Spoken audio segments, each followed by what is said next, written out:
All right, so this is our first set of notes for Unit 4. Let's go ahead with our overview. Okay, so this unit will further our understanding, typo on slide 1, I like it, of probability and likelihood. So still all of our answers are going to deal with different probabilities.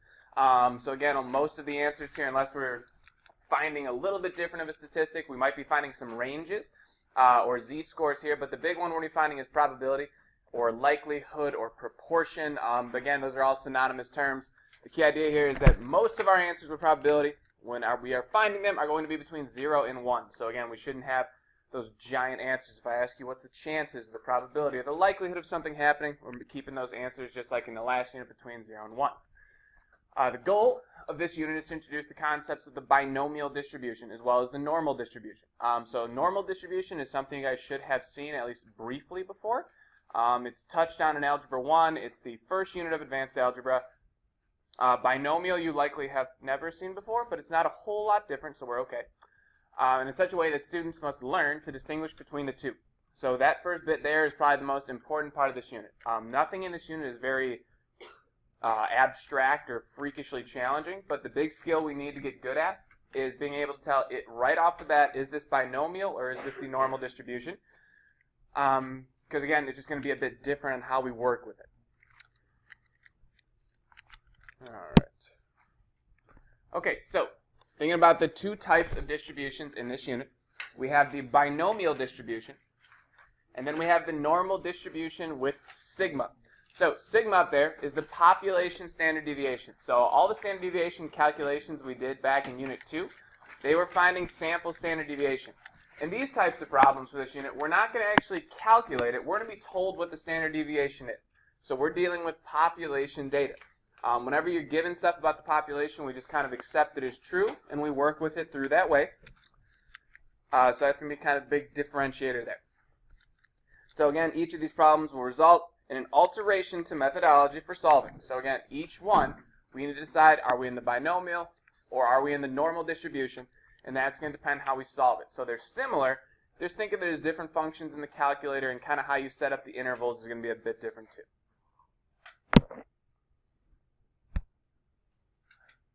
Okay, so for our first one here, talking about the binomial distribution.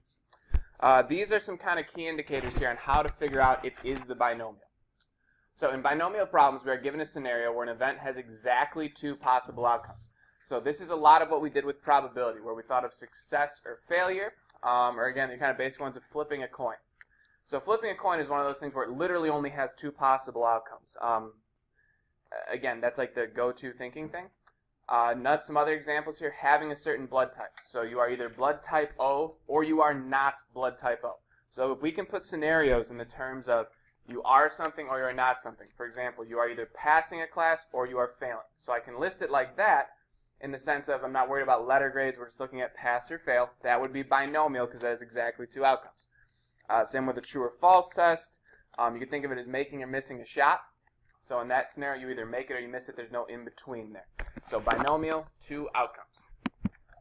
When we're calculating a binomial probability, we need to identify exactly three things. So n will represent the number of trials, or number of turns, or number of jumps, or number of flips, whatever it may be.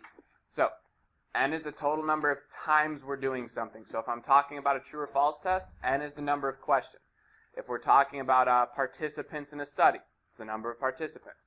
If I'm talking about making or missing a shot, if I said I took 10 shots, n is 10, right? It's the number of times we're doing something. P is the probability of success. The reason I put success in quotes there is because, again, like anything else, it's subjective. So this is not an objective kind of success. Like obviously in the scenario of passing or failing, we think of, oh, I spelled achieve wrong. Sorry, random observation there. We think of passing or failing, that passing would be a success. But again, the term success is just the thing we're looking for. So in some cases, we might say, okay, a success is showing up to be on class. So showing up on time to class, that's a success I'm deeming. I could equally say a success is being tardy to class if I was trying to do a problem about people being tardy. So again, it's just in terms of what you're looking for. And then R, this should look similar from when we did our counting, the permutation and combination stuff. So R is the bounds for the number of successes we wish to, that should say achieve, not archive. But Achieve it is, right? So R is the bounds for the number of success. Wow, this is bad typos, guys. The number of successes we wish to achieve. So feel free to edit my typing there, right? So if we want to say what's the probability that they make at least 5 shots, we're looking for at least 5. So what's cool is here we're just looking for one number. So anything with binomial is just nice whole number outcomes. Because when you're thinking of like a yes or no answer, you can't get yes and a half, right? There's no decimals involved here when we're setting up our bounds. We're looking for a specific number of successes or a specific interval. Okay, so what we want to do right now is we're just going to do an example problem of how to type these things in a calculator. So if you have a TI 83 or 84, this is for you. So if it looks something like this calculator, oh, where did you go? There we go. This is going to be your example.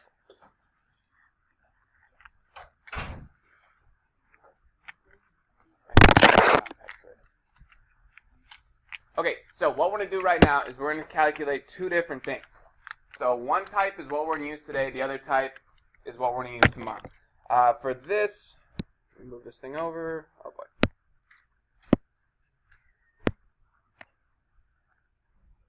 There we go.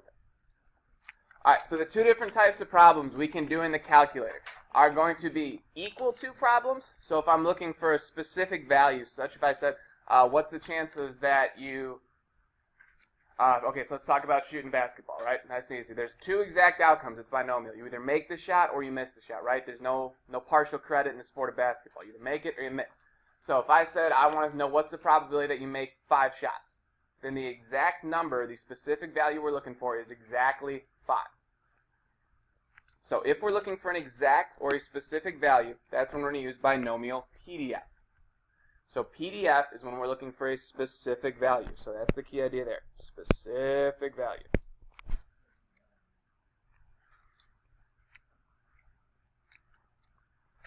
The other one is when we're looking for less than values. So it's set up as like a less than or equal to 4 problem. So again, the other function here is binomial CDF, which is literally just a button in the calculator or GeoGebra. So it's not a by hand calculation we're doing. But the key idea here is that it's when we're looking for less than or equal to. So if it's one value, we want to make it exactly a certain number of times. It's PDF. If it's going to be less than or equal to, then we use CDF. So the one thing that we're missing here is we're going to notice is we don't have a greater than or equal to function. Since we don't have one of those, what we're going to have to do is some working with inequalities as we go through this unit to make everything a less than or equal to function or an equal to function. So there's going to be a variety of ways we can solve this. So what we're going to do is go through each, we're going to go through the other slide as well here, and then we'll do a few examples, then I'll show you guys exactly how to type stuff in. Alright, if you have a TI Inspire, so it's like the blue and white, like kind of thin one, it's a little more like computery looking. Yep, there we go. This is how you're going to get to it. So it's the same concept here. We use either binomial PDF. If it's a specific value, if it's less than or equal to, we use CDF. So for this top one here, the way to get to this, so when you're in that calculator, I'm going to verbalize this one real quick, then I said I'll show the other one. I just don't have that calculator on the computer. So if you are using that calculator, you are going to be in the Calculate menu. So having like the calculator screen open where you would typically do your math at. And then you're going to press Menu. And then you are going to go to, 1 second. So you press Menu, and then you go to choice 6 where it says Statistics. I lied. You go to choice 5 where it says Probability. So Menu, 5, and then you go to Distributions. So Menu, 5, 5. And then if you scroll down, you'll see your choices there, Binomial PDF and Binomial CDF. So that's the way, again, the calculator steps. I just realized they're listed on the screen. That would have been much easier. So it's Menu, 5, 5, and then choice D for Binomial PDF, and Menu, 5, 5, and I think it's choice E. It should be there for Binomial CDF, or vice versa. But again, that's where they are. So your input's going to look a little bit different for these problems on that calculator as opposed to how we'll utilize the TI 8384, but they'll find us the same thing. Alright, so before we do anything else, let's work a little bit here with rewriting inequalities. So things we could see here. We could have things like the probability. I'm just going to call it x. You can think of it as r. Pick whatever letter you want. We're going to say x is equal to the number 5. So if we're finding a problem like this, so that's the shorthand math of the word problem, right? So if I said, what's the probability that if we're shooting 10 free throws, we make exactly 5 of them? That would be the probability that I'm finding. So when we have an equal to probability, we're looking for an exact outcome. That is when we are working with binomial PDF. So key idea here, it's binomial because there's exactly 2 outcomes. And it's a PDF function because it's exactly 1 value. So we decided it's binomial first. So again, step 1 with every problem. Is there exactly 2 outcomes? Yes or no? If there is, cool. We're in a binomial. That means I need to decide which function to utilize, PDF or CDF. So I look at it, okay, it's saying exactly 1 outcome. I'm looking for exactly 5 makes or exactly 5 successes. That's PDF. We could say, what's the probability that this person makes less than or equal to 5? So if I was at less than or equal to 5, that is going to be binomial CDF. So anytime you're looking, okay, what's the chances that 5 or fewer people are tardy to class? That would be a less than or equal to problem. I'd say 5 or fewer. So that means less than or equal to. So we're going to have to get used to a lot of the different synonymous terms we've seen here for dealing with inequalities. So that's another reason why I had you guys do all those dice problems at the start of the last unit, just to get used to writing out those inequalities. If you can't write out the inequality, it doesn't matter how easy it is to do in a calculator. So you need the words to get the answer. All right, moving on here. There's going to be one more type of scenario, well, primary scenario, I should say. Again, with different wording, it'll be a little different. This is where we have to bring back the complement. So let's say I gave you a problem that said, okay, what's the probability that you make 6 or more shots out of those 10 shots? So we're looking for the probability of 6 or more. So that's greater than or equal to 6.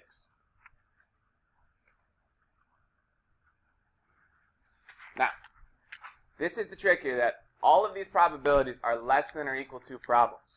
So they need to, basically we only have a set number of outcomes we can work with here. So it's not like things are going off to positive and negative infinity like we'll see later on. So with binomial, we have set numbers of outcomes. So we said already that the calculator cannot handle greater than or equal to. There's some that can, but like they're not many type deal. So we're going to go ahead and have to rewrite these, right? So if I want to have the opposite of being greater than or equal to 6, what would that be? So we want the opposite, right? So when we use the complement, we start off with 1 minus. So anytime you have to rewrite, you have to do the 1 minus. That will be the most common mistake on this test, is when people are doing this, they're not going to practice by writing this down, and then on the test, when it has that multiple choice option, you're going to pick the wrong one because you forgot to do 1 minus. I'm going to rewrite that 1. It looks really weird. There we go. So 1, right? Not much better, but a little better. Okay. Now, if we think about a number line, if I'm looking over here, and again, this is binomial, meaning there's only set outcomes. There is no 5.5 shots that we make, right? You either make it or you miss it. So if I'm looking at greater than or equal to 6, that means I'm looking at the right side of this line. So I'm here at 6, and I'm going upward, right? Now, we're thinking about whole numbers. So if I want to be the opposite of that, and we need a less than or equal to, right? So what number is exactly 1 less than 6? 5. So since it's binomial and there's only whole number outcomes, we're going to think about the opposite of that. So the opposite of being greater than or equal to 6 is going to be less than or equal to 5. So our probability is going to be probability of being less than or equal to 5. So we dropped that number, that value down 1, so 6 went down to 5, and that's how we got our less than or equal to.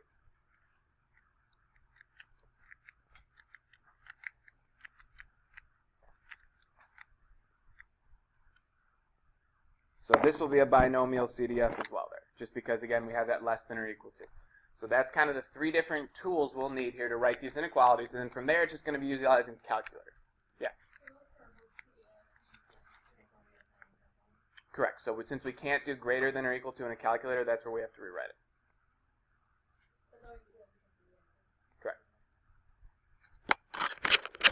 Again, every step here is going to be a little different depending on what calculator you have. Some calculators you don't have to do that part. If you have the TI-8384, you do have to do that part, so I'm going to show both ways. All right, let's look at some examples here. All right, so these are 2 separate examples on this page. So we have, according to the textbook of Medical Physiology, 5th edition by Arthur Goyton, and you tell that I copy and pasted this from a textbook, 9% of the population has blood type B. Suppose we chose 18 people at random from the population and test the blood type of each. What is the probability that 3 of these people have blood type B? Note, independence is approximated because 18 people is an extremely small sample with respect to the entire population. I said that fast because I want it to sound like a commercial. Don't worry about those disclaimers. That's a textbook being 100% grammatically correct. That's not something we're going to like, ooh, we got to read into that. Like, just trust the problems. They're good.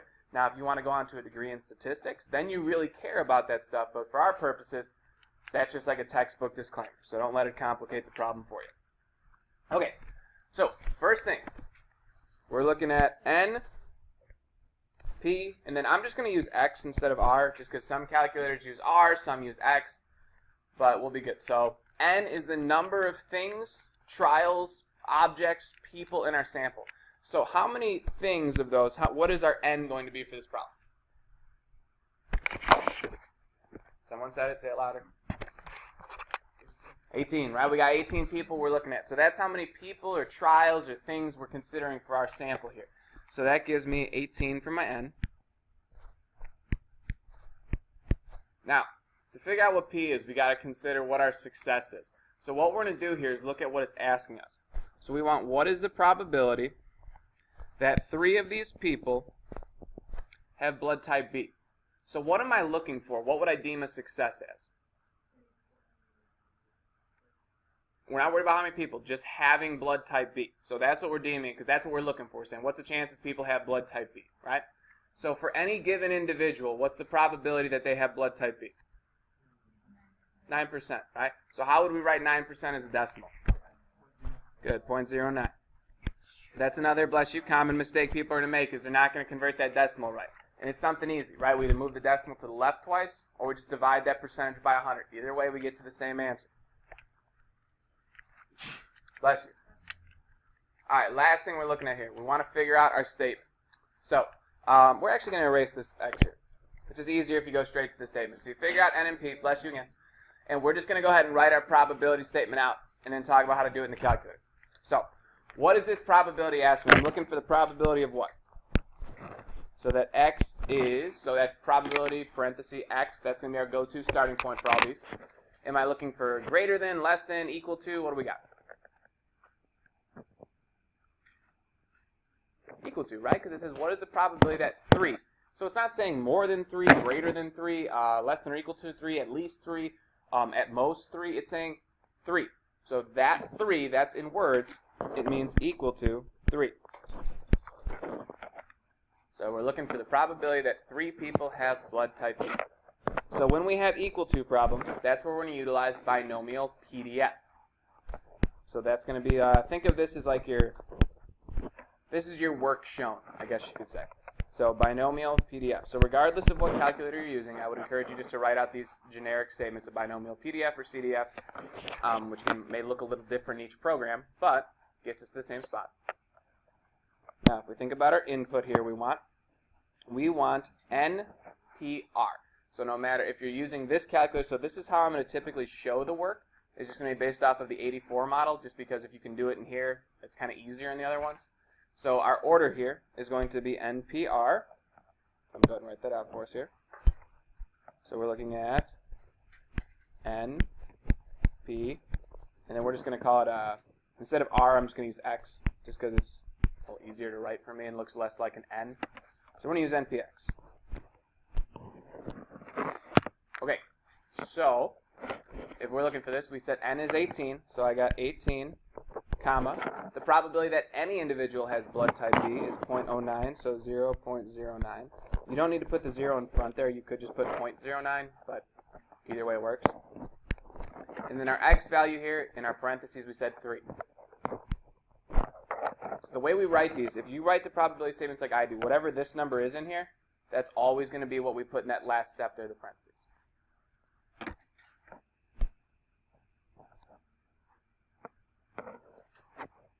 We're going to leave it right there for now. We'll do the next problem as well, and then I'll go through and do each of the calculations in the 2 different calculators I can show you. If you have the Inspire, you should get to the same answer working through it. If not, I can come around and help you guys individually with those. I just don't have one of those to show on here. All right, so we're going to leave it there. We'll type it in and get our answer in a moment. So let's leave this for a bit here. Let's look at the second example here. So we have privacy as a concern for many users of the internet. One survey showed that 59% of internet users are somewhat concerned about the confidentiality of their email. It should be much higher than that. So you should always be concerned about where you send things. Based on this information, what is the probability that for a random sample of 10 internet users, 6 are concerned about the privacy of their email? So let's work it out. We got to get our N and our P.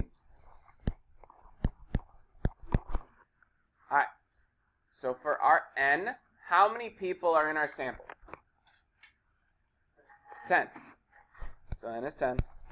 And again, this showing the N and P to the side, I'm showing the longest possible set of work for this. If you choose to just kind of go right to the statement, that's cool. Again, just kind of giving you guys a way to organize things. So when we're looking here, our success, so that for a random sample of 10 internet users, 6 are concerned. So being concerned or are concerned is considered our success. So what's the probability that any person is concerned about their email? 0.59, right? So 0.59. So once we've identified those, we can go ahead and write out our probability statement. So for reading that last sentence there, and again, some of you may get to the point where, like me personally, when I do these problems, I start with the probability statement, and then I figure out my N and my P as I go. Or you can organize it this way. Either way is totally fine. So we have, what is the probability that for a random sample of 10 users, 6 are concerned? So I have probability of X. Am I looking at it greater than, less than, equal to? What do we got?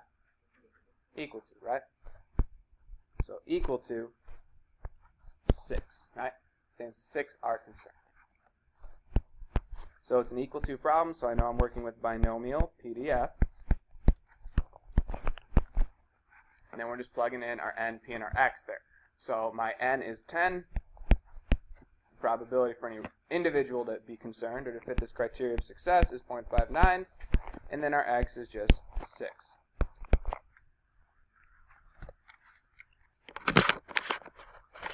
Okay, so now that we've gotten our statements down, we actually need to come up with numbers. Otherwise, we're just writing more letters and becoming more confused about how to answer the question.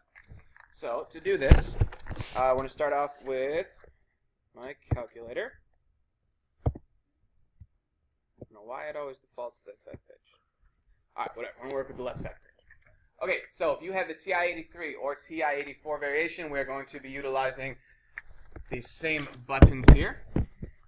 All right, so to get to this, make sure it's on. All right, so what you're going to do is you're going to press the second button. Mine's blue. If you have the 83, it's most likely yellow. Either way, it's in the top left corner. So go ahead and press that.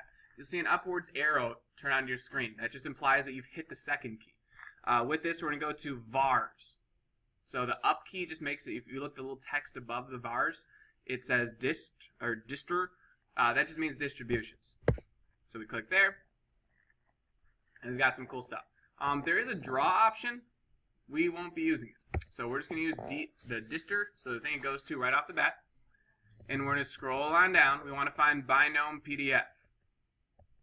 And there it is. So the 2 different binomial functions we'll work with here are choices A and choices B. So for PDF, we're going to use A. And then for CDF, which we haven't talked about yet, we'll use B. So let's go ahead to there on choice A and click Enter. And then we're going to put in our problem. So I have 18, comma, so I'm doing the top one first, 0.09, comma, 3. Then make sure you close off your parenthesis at the end. Once you've done that, hit Enter.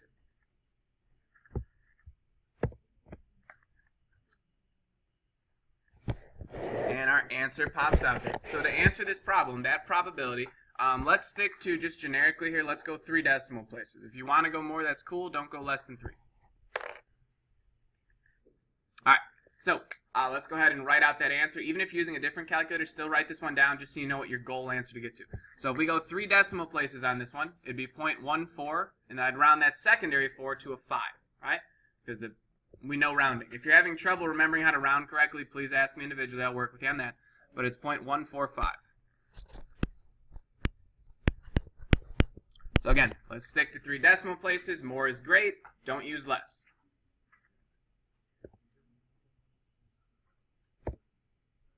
All right, so that would be our example there for this type of calculator. So I'm going to go ahead and get rid of this. And let's go do problem 2 in GeoGebra. So if you have GeoGebra is your go-to here, we're going to use this one now.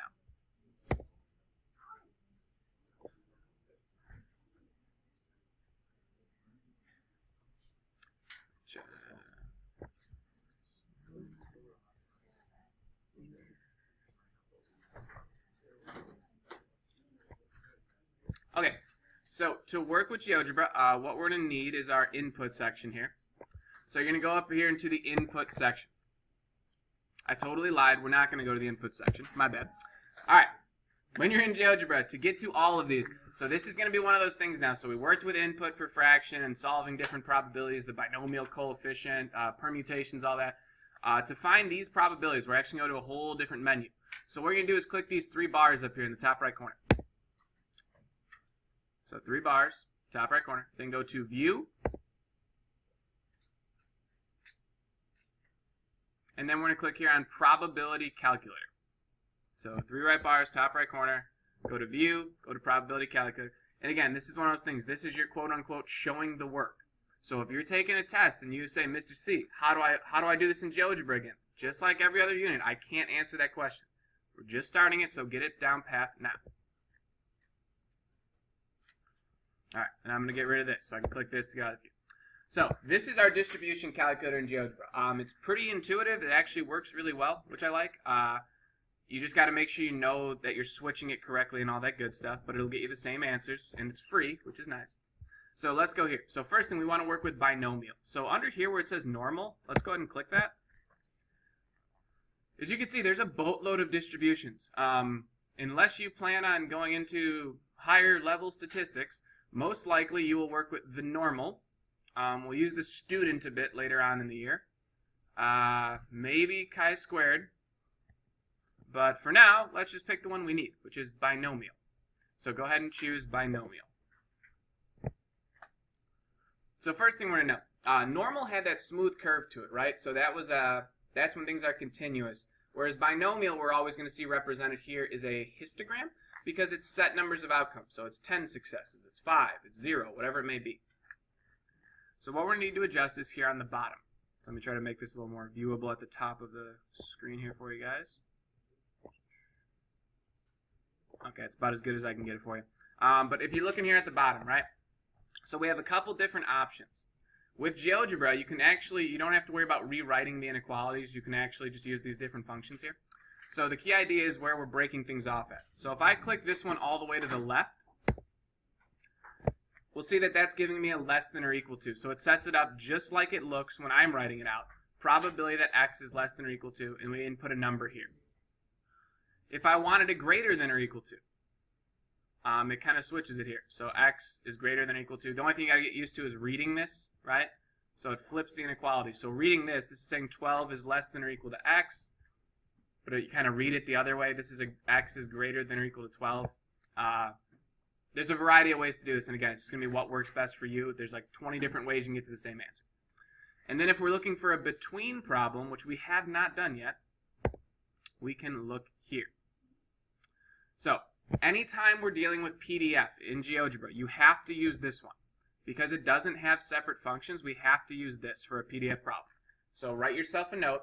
Again, if this were me and I was using GeoGebra, I would say for binomial PDF, and then draw a picture of this symbol right here, where it's got the bracket on each side. This is the only way I can think of that you're going to be able to use PDF in GeoGebra. Alright, so let's go about typing in this problem. So I'm going to type this one in here. So my n is 10, right? Because we're in the order of n px. So first I got to switch the n. So right here, it defaulted to n is 20. So I'm going to go ahead and click on that and just put 10.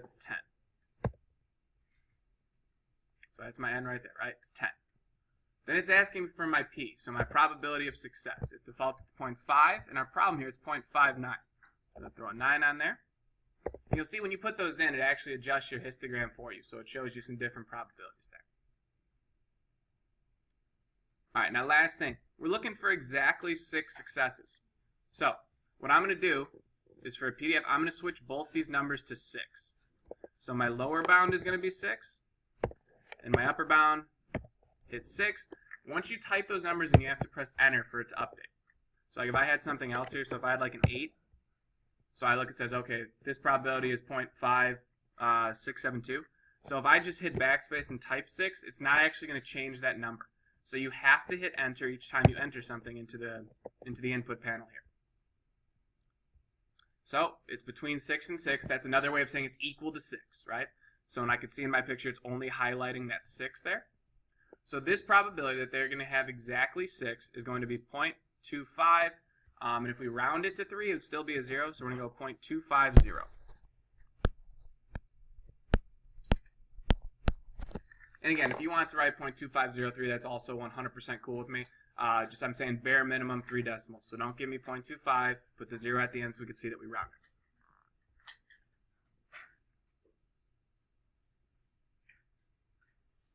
If you're utilizing the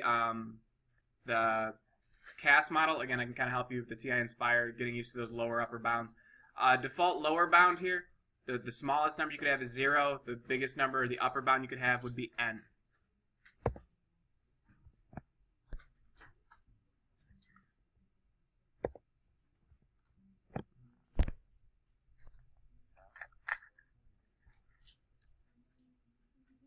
All right, so our work for in class today.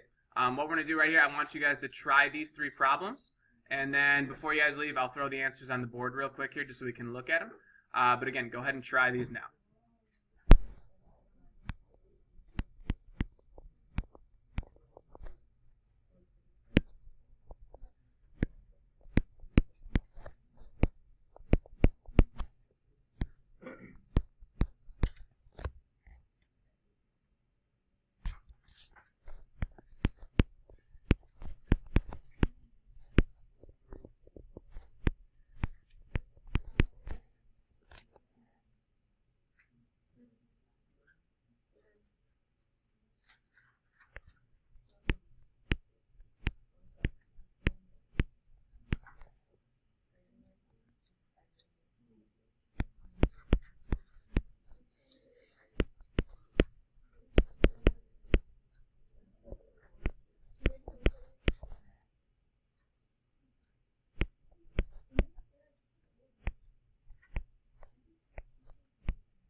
Okay, so last week what we covered so far was just binomial PDF, so it's when we were looking for an exact number of outcomes. What we're going to talk about now is what happens when we aren't looking for an exact number of outcomes. So like most things in life, it's not like we're always going to be looking for an exact outcome.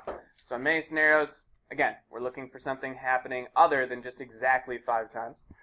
So for example, let's say I give a class a true or false quiz that has 5 questions on it, and none of you had any idea how to answer the questions. Essentially, we'd all be guessing on each of the 5 questions. How would we solve this dilemma?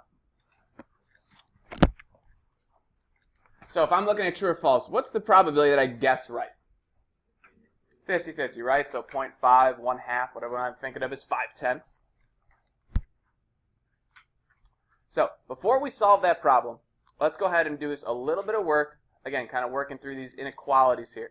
Because as we talked about, sometimes it's easy, sometimes it's hard. So just making sure we can read these offhand and just get a brief idea of the complement, right? So let's say we have a sample space of the digits 0 through 10. So if I'm looking at 10 possible things I can complete, I could get 0 of them correct, I could get 10 of them correct, right? So being less than or equal to 3. In this scenario, what numbers are less than or equal to 3? 2, 1, and 0, right? So this would be the same as saying the probability that it's equal to 0 plus the probability that it's equal to 1 plus the probability that it's equal to 2 plus the probability that it's equal to 3. So kind of those OR probabilities we've seen the last thing. When we're looking at less than or equal to, greater than or equal to, again, it's all additive. Now, what this means is that if you really only want to do one thing in a calculator, you can just do binomial PDF over and over and over and add them together. What else we're going to look at is using a different command today. Again, just on how to shorten things up a bit.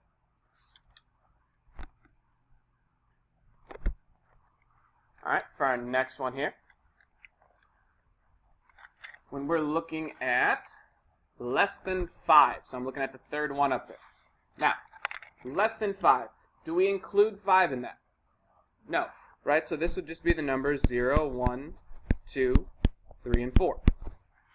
So the key difference here is that when we used commands in the calculator, because again, we kind of previewed it last week here, how the binomial CDF command is going to give us those less than or equal to inequalities. The key idea is how we set those up. So if we had a less than 5 problem, we'd actually use 4 as our x. So this would be the same thing as the probability that x is less than or equal to 4. And again, that mistake, it seems insignificant and little, but when we're relying on a calculator to do the math, we do have to give it the right numbers to utilize. So again, you can't use a less than inequality, it has to be less than or equal to. All right, examining these first two. So again, just kind of briefly thinking about the complement here. So we need to use the complement, right? We need to have things be less than or equal to. So we have this one we can actually cross out. So we just did that example here. Basically, if it's a less than problem, you just need to make it less than or equal to. So you're not technically using the complement there. It's a typo on my part. We just need to drop it down by 1. So again, rationing your way through there, that less than 5 is being less than or equal to 4. For these other two, though, when we're given the greater thans, we do have to go ahead and drop it down 1. So the easiest way to think your way through these is going to be by using a number line. So here we're looking for the probability that x is greater than or equal to 7. If I'm greater than or equal to 7, that means I'm including it, right? So that means I'm including 7 in this answer set, and I'm going to the greater than, to the right side. For this one here, being greater than 5, so it's not or equal to, that means our open circle, right? And we're looking greater than 5. So we don't actually include 5 in that answer.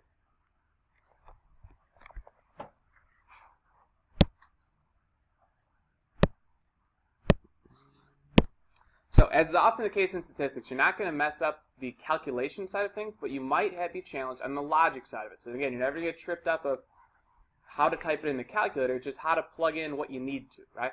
So let's look at our top one there. So we want to be the opposite of being greater than or equal to 7. So if we have the numbers 0 through 10, right, because that's what we said our sample space was, which numbers are going to be the opposite of being greater than or equal to 7? All right, 6, 5, 4, 3, all the way up to 0, right? So I want this portion of the line. So the way that's going to look, so the opposite or the complement of greater than or equal to will go to less than or equal to. And then I want everything that's less than or equal to 6. So x less than or equal to 6. So that's just the algebraic way of plugging that in. So we want everything that's less than 6. So again, it can't be less than or equal to 7 because 7 is going to be in both answer sides, right? And when we use the complement, we're subtracting from 1. So to get this, to get the exact same answer, we have to do 1 minus the probability that x is less than or equal to 6. So that's the complement there. And again, depending which program you're using, if you're using GeoGebra, not a need for it. If you some calculators, not a need for it. But again, if you have the typical TI 8384, you will need this. A little bit of a setup here. All right. Let's go down to here for our next one. So now we need to get the complement, right? So anytime I'm going to use the complement, and the reason I know I need the complement, again, it's not for all models, but again, if your calculator is like mine, you need it, so we'll go through it just in case. So with these greater thans, that's when I'm using it. So the complement means I start off by doing 1 minus. Now, we were greater than or equal to 5. So, is 5 greater than 5? No, right? So 5's not actually included.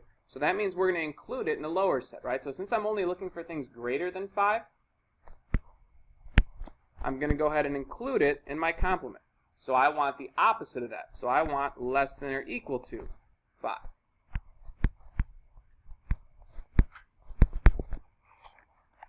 And again, this is one of those things, guys, the only way to get good at these, I would suggest anytime you have to use a complement of just drawing out the number line. It's going to be the best method for doing that. The more you do, the better you are at it.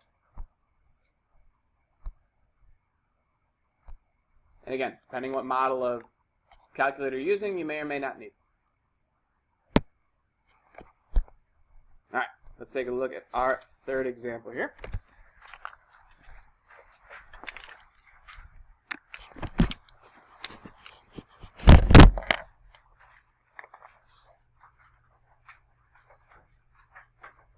Okay, so we have supposed that in a certain population, 41% of people have type O blood. A researcher selects people at random from this population. What is the probability that there is at least 2 people with type O blood among the first 20 people checked? All right, so for our sample, our group, our items, how many of them are there? What's our N for this problem? 20, right? Because it says we're checking 20 people. We notice our probability is about people having type O blood, and then they tell us they're checking 20 people about having this blood type. For our probability, what's our chance that one or any individual for that matter has type O blood? Good, 0.41, right? So 41% is a decimal. Now, when I'm writing out this probability statement here, so we want at least 2. So if I want at least 2, what's that going to look like? Probability of X being what? So I want a greater than, and is it going to include the or equal to? Or equal to, right? Because it's saying at least. So 2 is at least 2, right? So greater than or equal to 2. Now if it said more than 2, then we wouldn't include it. If it said greater than 2, but again, at least, that means you're looking for greater than or equal to. So if you're someone who finds challenge with those words, in the examples, I would highlight the words and then let yourself have a little reminder here of where that's coming from. So at least means greater than or equal to. Okay, so if we tried to do this by kind of binomial PDFing it, it'd be 2 plus 3 plus 4 plus 5, all the way up to 20. Right? That's a lot of lines. So we're going to see a couple different ways here of doing this. So let's start off with calculator. All right, so the first thing we're going to need is a function in here. So to get to this, since we're using a more than one thing here, right, we need an or equal to. We're going to go to second vars. And then to find binomial CDF, I'm going to click on down to choice B, binomial CDF. All right, but if you have a calculator like mine, we cannot do greater than or equal to. It only operates on a less than or equal to basis. So we're going to need the complement here. So depending on the calculator, again, I'm going to show you the longest way you might need to do first, and then depending on if you have a different type of technology, we'll use those as well. All right, so greater than or equal to. The complement here, so I'm going to switch it by doing my 1 minus. Now, what is going to be the opposite of being greater than or equal to 2? So I'm looking for less than or equal to, right, because I got to switch it. So then if I take away 1, what is 1 less than 2? 1. So the opposite of being greater than or equal to 2, that's saying 2 or more, is being 1 or less. And again, with binomials, we're only looking at whole numbers. Now, to solve this probability, we need to use our binomial CDF command, because it's a less than or equal to problem. So this is binomial CDF, but the input's the same. So I input my N, so that's 20. My P, my probability of success, 0.41. And then my X here is just coming from in here. So that's my X. It's going to be just 1. So I'll do it in here first, then we'll work through GeoGebra to see how it's a bit different. So now notice I'm going to type this all at once. You can do it in 2 steps. I would just suggest typing it all at once because that's the easiest way to. So I have 1 minus, and then I get to my binomial CDF. I'm clicking down to choice B. And then I have 20, comma, 0.41. You don't need to put the 0 point there. You can just put 0.41. Then the number 1, and closing off my parenthesis. And when we hit enter, we're good there. So this one, if we did 3 decimal places, is actually going to round to 1. So when we get these decimals like this that are like really like 0.999, like pretty guaranteed, just write the first couple down there. So this one I'm going to round to 4 decimal places. On an exam, if there were to be a question like this, I would ensure that I included enough decimal places in the multiple choice part where you know which one it was, right? If you get something that's like, I'm just some calculator notes here.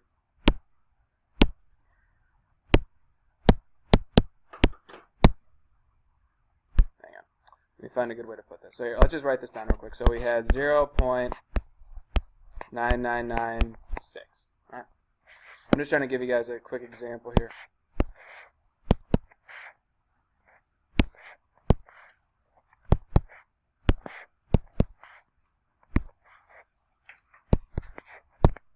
Okay, so what I want to show you guys is if you get something like this from a calculator where it's like decimal, so here it's 1.56, you might have more, and then it has an e to the negative something, that means move the decimal to the left that many times. So realistically, you're not going to get negative 23 here, but just I want to show you guys how to read that review. So if you have a decimal, then at the right side it says e negative 23. That means you want to move the decimal to the left that many times. So it's a very small decimal, but again, worthy of note, just a reminder there. Okay, so we got the answer in a calculator. Now we're going to go ahead and use GeoGebra to arrive at the same thing. So the input's going to be a bit different, but we're going to be solving this exact same problem.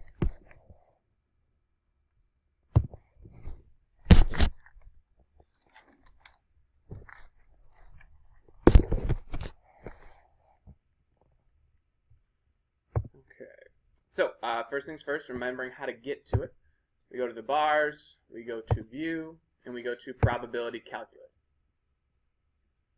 So that gets what we need open. We're going to go ahead and switch to binomial because we know that this is a binomial problem, right? You either have typo blood or you don't. And then we need to change each of our little inputs here to get it working. So we have n is 20 and our p is 0.41. So this one's already happens to be 20. Then I'm going to make it go ahead and be 0.41. Press enter. Now, if we look at the right side here again, so just a bit of review, that's how we can go ahead and find each of our PDFs. So if we were finding the probability that it was equal to exactly 5, I would look at the 5 here, and that's the probability. So if we were looking for exactly 5, it would just be that answer. Exactly 2, exactly 16, right? Now, if we want to go ahead now and find an interval, this is where we can use this. So a couple different options here. We could do less than or equal to probabilities. We could do greater than or equal to probabilities. So if you're using GeoGebra as your means of calculation, you actually don't need the complement rule. It's capable of doing them all. Or you can do betweens. So for this problem, I'm going to go ahead and do it right from here. So we want it x being greater than or equal to 2. So greater than or equal to means I want this side, right? So I want x greater than or equal to some number. We want it 2 in there, so I'm going to go ahead and type 2. Press enter. And again, if you notice if I didn't press enter, it doesn't change, right? So again, I press 2, enter, and I'm good. So again, if you're someone who's going to use GeoGebra, and again, the more practice, the better you'll be at this. But here's my advice. I would write down these in order. This is less than, between, greater than. So take a moment now. I'm going to pause the video. If you're going to use GeoGebra, I would suggest writing that down because I know I'm going to get that question from you on a test of which one's which, how do I do this? This is the best time to write that down right now. Draw these pictures and label them in order. Less than, between, greater than. All right, so we got our answer. We'll see it's the same here, 0.9996. So same thing we got from the calculator. Again, depending if you have a different calculator models, kind of ask me individually. Yours, you might be able to just do a lower and upper bound. Like I know the Inspire can do it that way. So if you were doing it in the Inspire, your lower bound would be 0. Your upper bound here, or no, you want greater than or equal to 2. So you would use lower bound of 2 and then upper bound of 20 because that's the most possible successes you could have in here. Gotcha. All right. Let's take a look at our next one here. So we have the American Red Cross says that about 16% of the U.S. population has type B blood. Blood drive is being held at your school. Consider each of the following scenarios. So 3-part problem here. So we'll just do each of these individually. So we have what is the probability that exactly 2 of the first 50 blood donors have blood type B? So if I have an exactly problem, so I'm just going to call these parts A, B, and C real quick, and we'll write down below. So for part A here, the key idea is we need to write out the probability statement. If we don't write it out correctly, no amount of calculatory, GeoGebra-esque magic can give us the right answer. So if I'm looking for exactly 2, this is the probability that x is equal to 2. So we're just going to go ahead and write out each probability statement first, then we'll walk through solving each one in our calculator versus GeoGebra.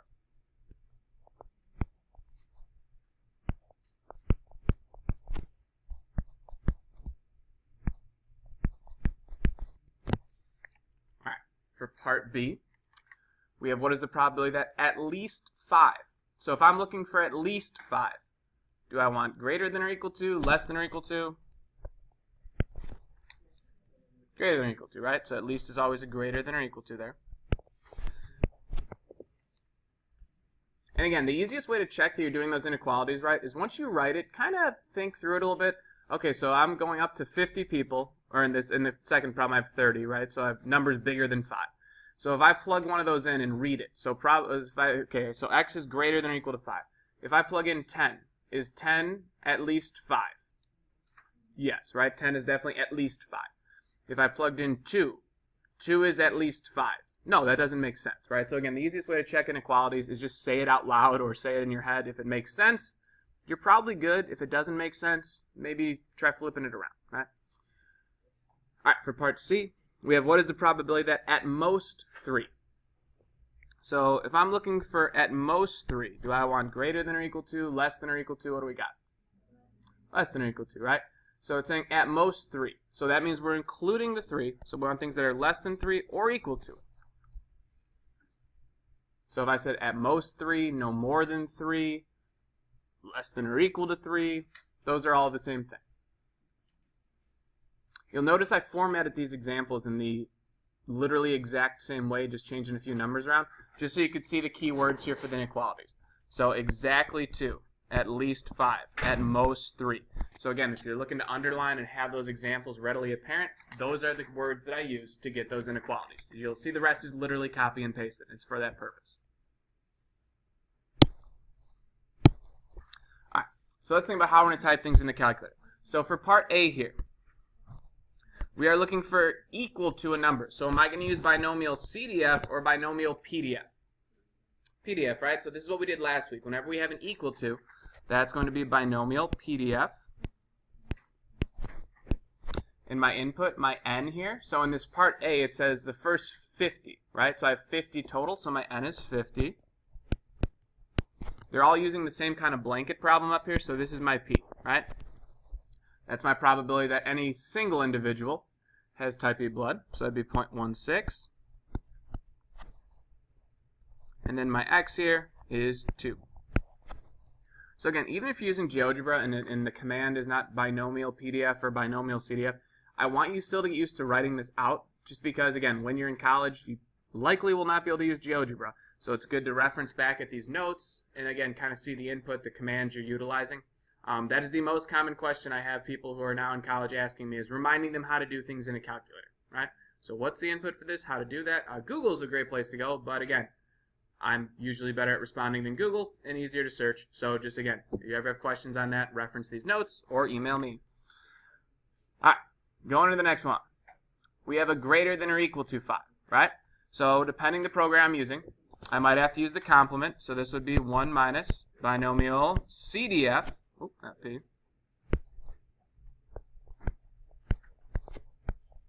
And the complement there would be less than or equal to 4. Again, you can plug that in a variety of ways. If you're using GeoGebra, you don't need that step. I just want to have it in there. And again, the reason I'm doing the complement there is because I need that less than or equal to command for my calculator. And we're going to use CDF because it's a less than or equal to problem. And then for our last one, part C there, it's already a less than or equal to. So I'm good. I can just go straight to binomial CDF. Alright, so then we just need to plug in our command. So NPR or NPX, whichever letter you like.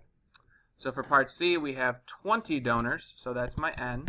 My probability has been the same through all of these. Here my X is 3. I just realized on part B I forgot to write out the actual command here. So this would be 1 minus binomial CDF. My N for this one was 30. Here's my probability. My X is 4.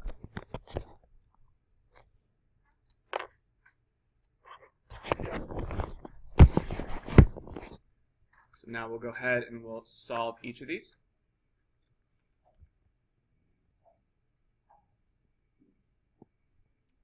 Alright, so we've seen a lot of the PDFs here in the calculator already, so let's just go ahead and do that one in GeoGebra. So I have 50 in my sample. P is 0.16, so I'm going to switch this to 50. Probability is 0.16. And now we're looking for, where were we? Being equal to 2. So again, when we're finding these equal to probabilities in GeoGebra for binomial PDF, we can just look here. So the probability that's equal to 2 is literally just this number. So the probability that's equal to 7, literally just this number, right? But I'm on 2, so I'm just going to go here. So I'm looking at 0.0073.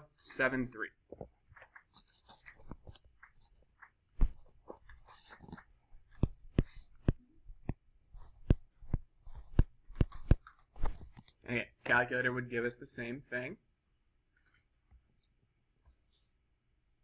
Let's do this one here. We'll do in the calculator.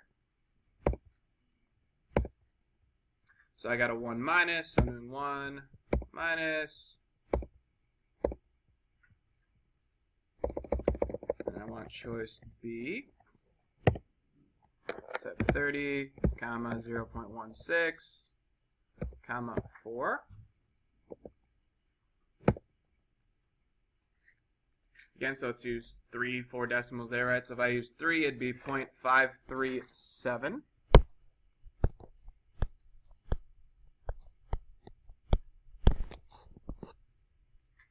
And again, GeoGebra would give us the same thing. And then lastly, let's go ahead and do this one over here. We'll do this in GeoGebra as well as a less than or equal to, because the last slide we did a greater than or equal to. So I want less than or equal to 3. So I'm going to have to change my N here, because in that last part it was 20. Probability staying the same. So if I want less than or equal to, I'm starting at the left side. And I want it less than or equal to 3. So let's go ahead and put a 3 here. Press enter. And my probability changes. So I got 0.599. And you'll notice too, these are highlighted, so it shows me which ones I'm considering. So it's 3 or less, right? Is that 1.599?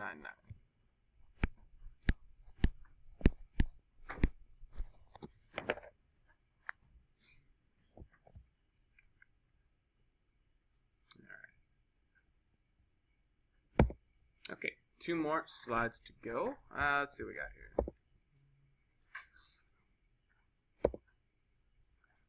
Alright, so what I want you guys to do now, for the next 5 to 10, let's work on these 2 sets of examples. So example 5 and example 6, and then at the end we'll kind of discuss these answers here.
All right, so we're on slide 15. We'll go through 21 today. What these notes are for is an introduction to the normal curve, and just a couple properties about it and the empirical rule.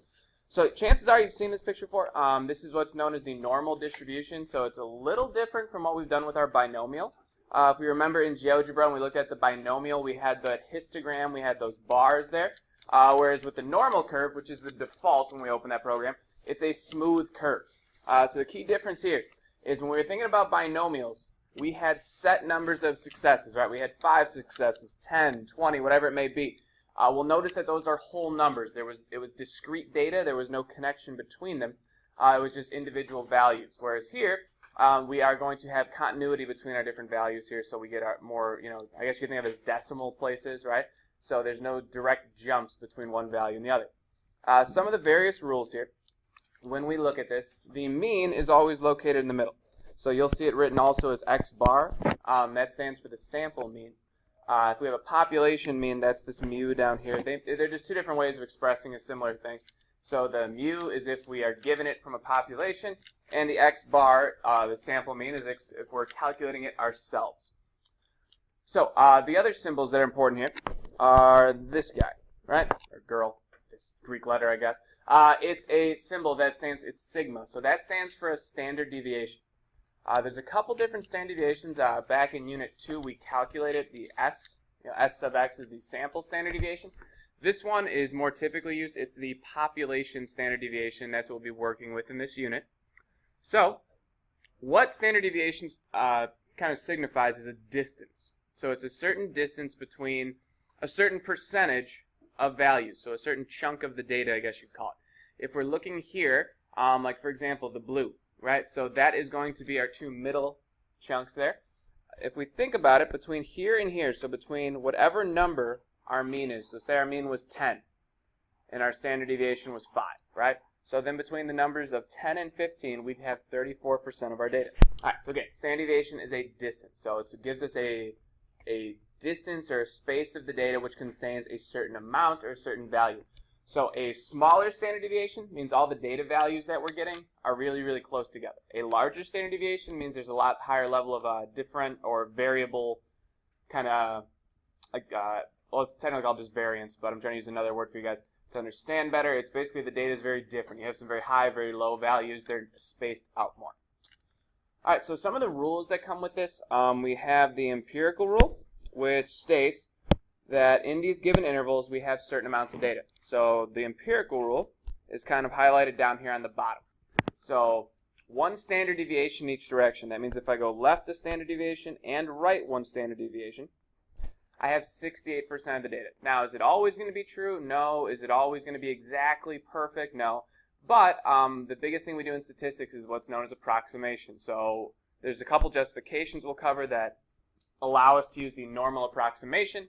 And again, pretty much everything in life fits the normal curve. So again, it's always a good tool to reference. And we'll learn some other means too of calculating these things as opposed to just the empirical rule, but that's what we'll start with today. So if I go 1 in each direction, that's 68%.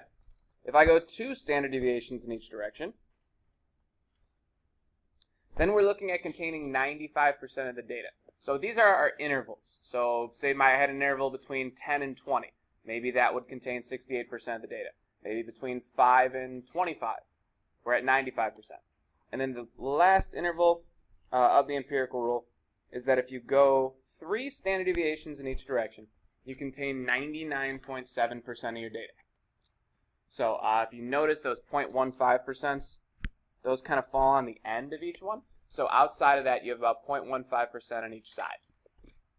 So some of the key aspects of this is that it's symmetric. So if we drew our line down the middle here on the mean, it is a mirror image on each side. So this goes back again to Unit 2 where we talked about normal or mound shape. Looks like a hill, right? It's symmetric on each side, so the left matches the right. There's no skew to it.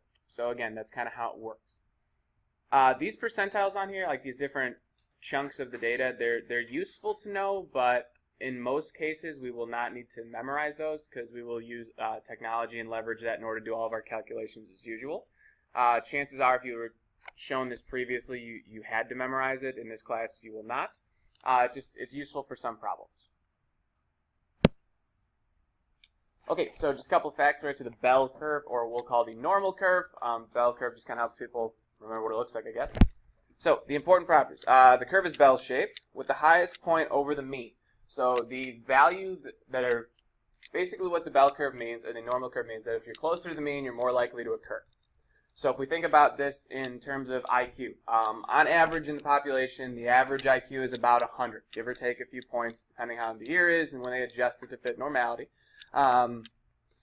In general, it's obviously much more likely that you're closer to it than farther away from it. So there's very few people on the higher end of the spectrum there, and similarly, there's very few people on the lower end. Again, following that same idea of percentile, most people, or 68%, kind of fall in the middle there. So again, it's a majority of the population is fairly similar in that regard. The curve is symmetric about the vertical line through the mean there in the middle. That's our green highlighted line. It approaches the horizontal axis but never crosses it. So this idea that there's no such thing as a probability being zero, right? It does go on forever in both directions to have that continuity aspect.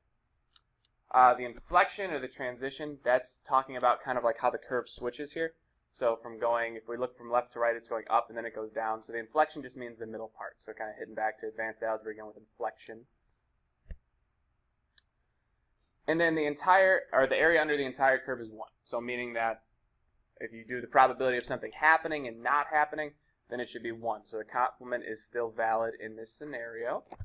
For the empirical rule, that's just kind of in words if you didn't like the picture as much. So 68% going 1 each way, 95 going 2 standard deviations each way, and then 99.7, so almost all, if we go 3 standard deviations each way. Alright, so let's go ahead and look at an example here. So we have, suppose the average life of a remote control car battery has 68% of its data range from 10 to 20 months. Let x equal the age at which the battery needs to be replaced. Assume that x has a distribution that is approximately normal. Use the empirical rule, find the mean and standard deviation of the x values. So this is an example problem where they're giving you kind of all you need to know, and they're also even telling you how to do it. Now, we'll have some problems like that perhaps on the test. We also might have some where you got to kind of use the skills you've built to do it. So what we're going to start off with here is when sketching the normal curve is going to be helpful to us. All right, so if we think about this, you can usually just draw a number line. I'm going to throw the curve in just for the sake here of, I don't know, being a stats teacher, I could draw it pretty well.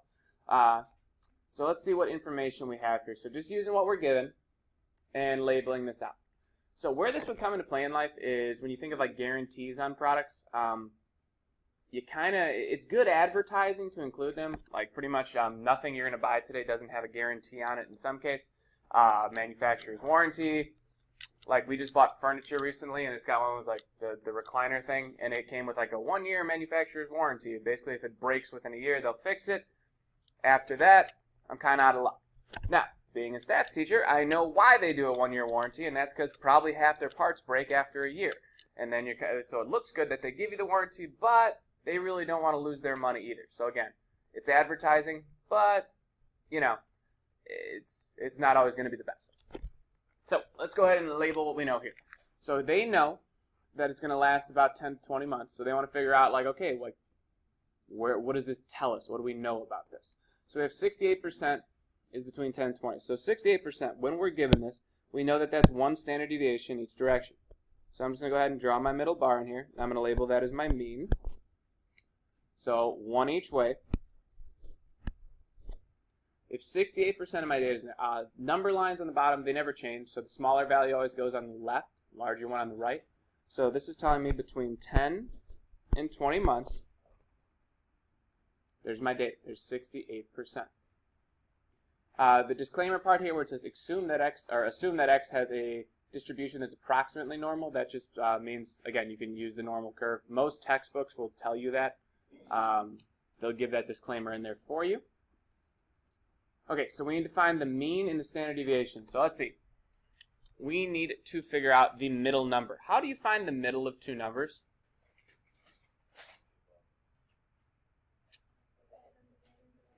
Add them together and divide by 2, right? So that's the midpoint formula. Again, it's just kind of one of those logical things. There's other little formulas you can utilize, but I think the most effective way is just to think our way through it. So if I want to find the middle of 2 numbers, I would add them together. It doesn't matter what order you add. Obviously, I was getting a habit of putting the bigger one first. And divide by 2. So when I do that, 10 plus 20 is 30. Divided by 2 gives me 15. So I know my mean right here is 15.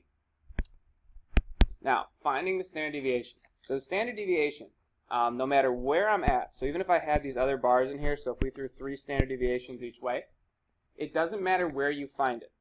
Despite my lack of artistic ability, all of these are exactly the same distance. So no matter how I find it, I'm good. The key idea here is that each of these represents 1 standard deviation. So we can do this a couple of ways. I could look at the distance between 10 and 20 and then divide it by 2. So when we want to find the distance between numbers, what do we have to do? Add, subtract, multiply, divide, square root, subtract, right? We're saying how far 2 numbers are apart. If I say 5 minus 1, you'd tell me 4. That's the distance between them. So when we want to find the distance here, so let's say I want to just use the 10 and 20, right? And there's a couple other ways we could do this. I'm just kind of giving you guys the algorithmic way. So I'm going to find the distance here. I'm going to subtract.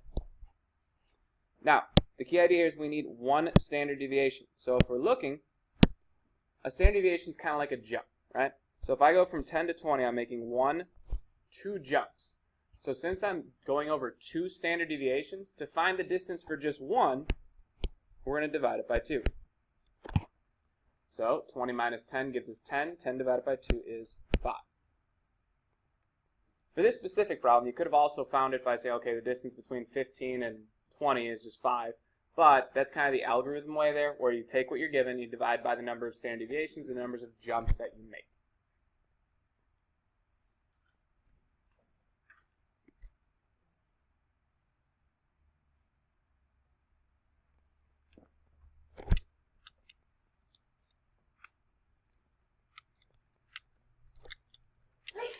I see.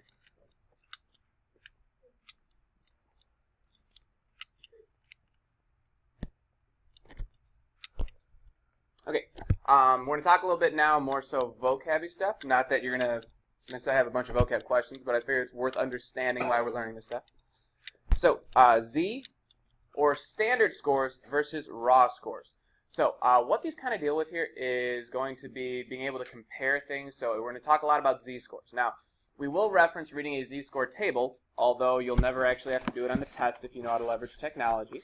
But again, it's kind of one of those classical things it's worth every stats teacher kind of shows, just because, again, a lot of times in college, teachers, that's the only way they teach it, for whatever purpose, rhyme, or reason. But again, it's worthy of note just to at least appreciate a calculator, I guess. So, you'll hear me refer to them as both Z, because that's like the shorthand for it, a Z-score, or a standard score. Raw scores mean like just coming from the data. So we typically refer to a raw score with the letter X and a Z-score with the letter Z. So if you know one, you kind of know the other one by default. So if you want to kind of throw that up here, so raw scores, you can also think of it as X scores, right? Okay, so a Z or standard scores are values or measures that allow us to compare data from a variety of contexts. Rather than relying upon common measures such as distance, weight, time, we focus on comparing things by how likely or rare they are. So, why this is useful. If I asked you what's more likely to be, I don't know, incredibly smart or incredibly athletic, right? You probably couldn't figure that one out off the top of your head because you know smart people, you know athletic people, you know hardworking people. Again, there's a lot of variables at play there. But what you can do is you can now compare those quantities. So you could say, okay, this person is more athletic than this person is intelligent. And the way we can do that is by using these types of things. So we use standard scores to do so. So by comparing how likely something is, it doesn't matter if they have the same measure. So if I ask you to say what's more common, a 35-mile commute to work, or it takes you over an hour to get to work. So we really couldn't compare those things because one is a time versus one being a distance. So to get that common measure, we could standardize them. So what this does is let us figure out which one is more or less likely. So for our example here, we're going to discuss SAT scores and how normalization applies to national and standardized testing. With you guys going into college, I think you've realized now that SAT scores kind of do play a big role in how much grant money you get. Again, GPA does as well, but it's just one of those things of why we need it and how it's used. So this was a little thing that happened last year. I think it was over the summer, maybe. So another colleague of mine had actually posted this, and I just it's nice when stats actually comes in, like what I'm talking about, and during that time period, I was actually making notes about this. So here's a quote. So, outraged students call on College Board to #rescore June SAT. Now, the reason why this happened is, again, students can take SATs a variety of times throughout the year, and a lot of students do retake it hoping to attain a higher score. So, it says, I looked at it and saw the College Board confirm that because this test was easier, they had taken 90 points away from students, even though the students rightfully earned those 90 points. So what this meant is that when the students took the test, right, they all got these scores. So let's say I got a 1290, right? That was the SAT score that this student earned. And then after some analysis, the SAT said, hey, we actually have to adjust this thing. We're taking away 90 points. Now you're down to a 1200. Now, obviously, these kids are very outraged by this because, again, they took that test, they studied for it, they got those points they earned, regardless of what category it was in. And if you guys have paid attention, a lot of these schools, they kind of base a big chunk of scholarships based on where that score is. If you hit a certain criteria, a raw number score, then you get more money. The ACT was similar. Like 30 was the big cutoff there. Like if you got a 29, you got X amount of money. If you got 30, it was a big jump. I feel like that's not advertised enough by high school teachers because, again, a lot of students don't know that until they're already seniors.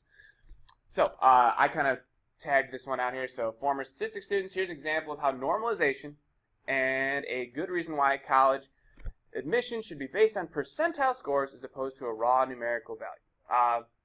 I don't know, being a stats teacher, I feel like it's awesome. I can actually comment on stuff like this. Basically just because of the fact that colleges have everything as a score, so they don't like update those yearly like they should. And the whole concept behind this is that percentiles are z-scores. They're standard. They're ways of comparing how likely stuff is each year. So I think if we advertised it that way, it would make more sense. Because, again, there was a lot of protests related to this. A lot of kids tried being very upset, obviously, because they didn't realize that this is something that happens all the time. So there's always error correction there. The purpose of normalization is to make things fair for everybody and to have a common measure. Depending where you're at, who your teacher is, what school you're in, what state you're in, there's very different ways which education is governed. So in some courses, for example, you can retake tests indefinitely, right? And obviously, if you're going to a place where that's a practice, going on the mastery model there, then your GPA will probably be higher than someone in a school where you're only allowed to take a test one time, good or bad. Again, those are different educational models, different schools, different states, even different teachers sometimes do things different. So that's the whole kind of justification for why we need standardized testing when you're looking at that college admissions type thing. Because if it was solely based off of GPA, again, that might kind of skew our data a bit depending where the students were coming from. So, our last two slides for this section, we have interpreting z-scores, percentiles, and rarity. So, rarity refers to how likely a given event is to occur. For example, we might wish to determine what is more uncommon, being 7 foot tall or being ambidextrous, which means you can do things predominantly with either hand, so you don't have a dominant left or right hand. So, what does a standard score tell us? A standard score, or z-score, of a measurement tells us the number of standard deviations the measurement is from the mean. So it tells us a distance here. So typical z-scores range between negative and positive 2.5. They can go on up forever technically, but those are kind of the typical ones we've seen. So anything below -2 or above 2 is considered to be pretty unlikely because it falls onto the tail end of those curves. So a standard score close to 0 tells us the measurement is near the mean. So things within an absolute value here, whether it's a really small negative decimal or a really small positive decimal, both are close to the mean. Positive z-scores mean it's above the mean, so it's above the average, and a negative means it's below. So again, it's just a number line. Basically, the z-score number line looks like this. It's always going to be 0, so our mean for every z-score is 0. And then you have like 1, 2, 3, -1, -2, -3. Again, it goes on forever in both ways, but that's kind of a common one, with most of our z's coming between negative and positive 2. So the key idea here is when we standardize scores, that's how we can compare them, because we always make the mean 0. So we take whatever distribution we want, no matter what it is, height, weight, time, age. And then what we can do is actually kind of standardize it so we can see how likely a given value is and compare it to something with a different measure. All right, last example for the day. So let's see how statistics is actually used here. So we have a pizza parlor franchise specifies that the average mean amount of cheese on a large pizza should be 8 ounces and the standard deviation only 0.5 ounce. An inspector picks out a large pizza at random in one of the pizza parlors and finds that it is made of 6.9 ounces of cheese. Assume that the amount of cheese on a pizza follows a normal distribution. If the amount of cheese is below the mean by more than 3 standard deviations, the parlor will be in danger of losing its franchise. And then the last part here, how many standard deviations from the mean is 6.9? Is the pizza parlor in danger of losing its franchise? So where you've probably seen this in the news, it was a couple of years ago now. It was Subway, right? So they always advertise their sandwiches as a foot long. And then there was actually kind of an independent study done by people where they realized that, like, okay, like I always say at the foot long, but it never seems to be. And my wife, it was really fun. It was actually worked at Subway at the time when this whole thing happened and like the Jared thing. And I remember like customers would come into her and she'd always come home complaining because like they would complain to her about the sandwich length and like ask her like for insider information. And she's like, dude, like I'm like 17, I just make sandwiches. So yeah, it was kind of entertaining at the time for me. But yeah, anyways, thinking about this problem here. So where this comes into play is this is quality assurance, quality checking. So this is where false advertising claims come into play. This is where this kind of data hops in. So if you're going into anything like legal understandings, if you want a career in either, logistics, analytics, or like a lawyer, this would be worthy of note for you, just because this is kind of how these like false advertising claims are tested and verified. So initially looking at this problem, it says it's supposed to be 8 ounces. This one's only 6.9. So in our head, we're thinking, okay, this is not what it's supposed to be, but again, it's saying it's got to be kind of more than 3 standard deviations away to be shown to be really irregular, right? So let's think about this. So when we're graphing out our number line here, I'm going to zoom in a bunch so I could actually have room here. So we start with our line. And again, you don't always have to draw the curve. It helps once in a while. So when we draw this thing, the mean goes in the middle. So I'm going to go ahead and throw my vertical bar here. You can label it mu or you can label it x bar. Either way is fine by me. So it says our mean should be 8 ounces. So I'm going to go ahead and throw an 8 there. Now, it says the standard deviation is 0.5 ounces. So if I'm labeling here, when we're on a number line, when we go to the right, we're adding. When we go to the left, we're subtracting. So we're going to go ahead and go our 3 standard deviations each way. So if I add 0.5, that'll give me 8.5. Adding 0.5 again gets me to 9. And adding again gets me to 9.5. On any number line, the numbers get smaller going to the left. So when I go to the left, I'm going to be subtracting. So I'm going to minus 0.5 from 8, minus 0.5 again, and minus 0.5 again. So in general, that's one method there of analyzing these problems, is kind of always starting off with a normal curve and just labeling it out what we know. Now, not all problems are going to fall right on these numbers. So again, it's kind of one of those things. It's a good starting point, but it's not necessarily going to be enough for all problems, which we'll kind of get to in the next set of notes. All right. So the problem here is they're saying they had this sample, and it was 6.9. If it's more than 3 standard deviations away, the parlor's in trouble. So when I'm thinking about where 6.9 goes, well, it's smaller than 8, so it's definitely on the left side here. What 2 numbers would 6.9 be between? 6.5 and 7, right? It's between those 2 numbers. So my point is going to be somewhere in here. Doesn't matter how accurately we draw it. I'm drawing it big for visual purposes. It would be closer to the 7 to the 6.5 type. So the question is that more than 3 standard deviations from the mean? No, right? Because I'm looking from the mean. Let's say I go 1, 2. It's less than 3, right? So even though it seems well below the average, it's not far enough to warrant being really, really unlikely. So if we're saying how many standard deviations from the mean is it, we kind of go up 1. So it's within 3. On shorthand here, you could just do sigmas, right? Or you could write out standard deviations. So, within 3 sigmas, so it is not in danger.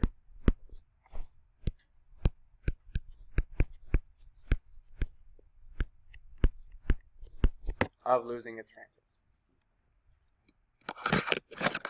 Alright, so the purpose of today's lesson was to get the gist of all the vocab we need for talking about the normal curve and kind of see a little bit how the empirical rule works.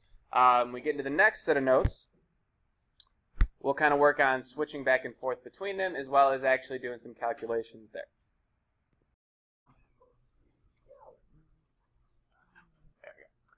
Alright, so first topic we're going to talk about today is converting between raw scores and z-scores and vice versa. So going from our standard score, so that kind of raw data that we just collected, any metric that it may be in, and converting it to a standard score so we can compare it to others.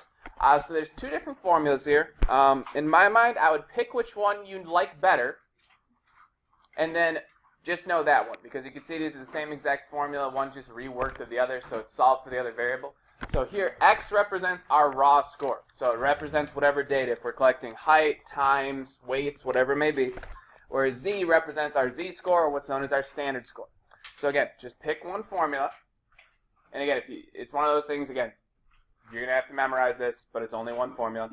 So we're going to work through solving each of these for the other one, just so you have an example, depending which one you choose to memorize, or you just know both. Either way is fine. But again, we'll work through going back and forth between them. So for the first one, if we had a z and wish to convert to an x or a raw score, here's what we would do. So to find the x, I'd plug in by z, I'd multiply it by the standard deviation, and add the mean. So it's literally just a calculation. It's literally just plug it into a calculator, spits out your number. Going the other way, so if we had an x or a raw score and wish to convert to a z or standard score, it's the same thing here. So you take that value, the x value, you subtract the mean, divide by the standard deviation. So we're just going to work through each of these, kind of solving for the other one. So if I wanted to take this top one here and I wanted to solve for z, the first thing I would do, so going back to some Algebra 1 here, this is Unit 2B literal equations, is I would subtract mu, because it's a variable, so I'd subtract it from both sides. Hint, this type of algebraic work is also on the placement test for like every college ever, so worthy of reminding. So we'd subtract mu from both sides, so that would give me x minus mu is equal to z times our standard deviation, or sigma. And then our goal, since we're solving for z, is to get it by itself. So the opposite of multiplying is just dividing. So we would divide both sides, which would give me z equals x minus mu over sigma. So you can see that's the exact same formula there as we had below.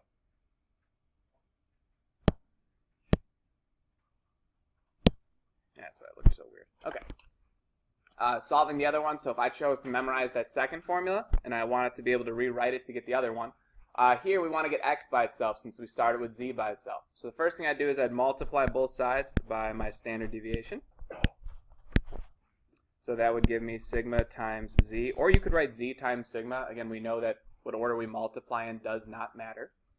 And that would be equal to x minus mu, or our mean. And then if I wanted to get x by itself, the opposite of subtracting is adding. So I'd add it to both sides. Bless you. And that would give me sigma times z plus mu is equal to x. So again, you can see whichever one you start with, it's fairly easy two-step Algebra 1 type stuff to get back to the other equation. So again, pick one of those. If you know one, by default, you know both. Which is also what I wrote here in words. Is depending on the type of question we are asked, both of these conversions are useful. Although we can see we really only need to know one to get the other. Honestly forgot that I typed that in there. That's why I've been saying it out loud. Alright, I'm going to pause for a minute and zoom back in case you guys are copying that down. Bless you. Okay, so we worked through our score conversions there. So again, just kind of plug and chug type formulas. There we go. Alright, so now we're going to get into using another calculation. So we worked with those binomials. We did binomial CDF, we did binomial PDF. Now we're going to talk about doing the normal curve version of that. So all these notes we've been doing have related to the normal curve. So we're working with means and standard deviation. So first thing, how to recognize between these problems is, when we did binomial, we were talking about a number of successes, saying what's the probability that you get at least this many, or at most this many, or between these two. With these, we're going to notice things like we're told what the mean is, we're told the standard deviation. Nothing with binomial has given us those type of different pretenses to the question. So that's kind of our easiest way to tell the difference between the two. So again, we're going to do this in GeoGebra. We're going to do this in the calculator. It's pretty similar in all the calculators, but again, if you have the TI Inspire, I'll kind of walk you through that one individually. So this is calculating z-scores given a percentage or a probability. So here's a different example. We might be curious what two values or what value kind of separates our data. So for example, I may wish to find the value that separates the top half from the bottom half, or the top 10%. So if you're thinking about like class rank, a lot of colleges say what's your class rank or what percentage are you in the class. So that would be kind of how they standardize this, or they kind of see what score they mark it off. This is similar to with the SAT and any other standardized test, how they kind of determine what score gets you what type of ranking or percentage-wise type thing there. All right, so to do this, for the first one, we're finding z such that 72% of the standard normal curve, you'll notice that's a copy and pasted direction, that's very textbooky, standard normal curve, say the normal curve, right, lies to the left of z. What I would suggest for each of these problems is visualizing what it is you're finding. So when we think about our normal curve, we have our number line, right, and it's got this like kind of curvy thing up here. So this says 72% lies to the left of z. So z is just a number we're finding. If we're looking at a number line, these are z's, right? So in the middle, that's our mean, right? So we could put an x bar there. We could put our mu symbol. Now, the mean is directly in the middle. So how much would be to the left of that mean if it's in the middle? What percentage of the data? So if I look at this whole left side, how much is to the left? 50, right? 50% is half. The mean is in the middle. So half the data is to the left of the mean, half is above. You will find that with any normal distribution, that's how it's distributed. So if I want 72%, should my z-score be on the right side or the left side if I'm looking at the area to the left? So we think about it, our z is going to be somewhere over here, right? Now again, this is just a visual to kind of see where it's at, because if I have 50% on each side of this, right? If I want it 72% to the left, I know it should probably be a positive number. It's going to be somewhere on this side. So we're looking at the left of z here, so I want to go to the left. So when it's saying left, it literally means to the left. So we want this shaded area to make up 72%. Or we could think of that as 0.72. Because again, the way we're going to use the calculators, that's what we're looking for there.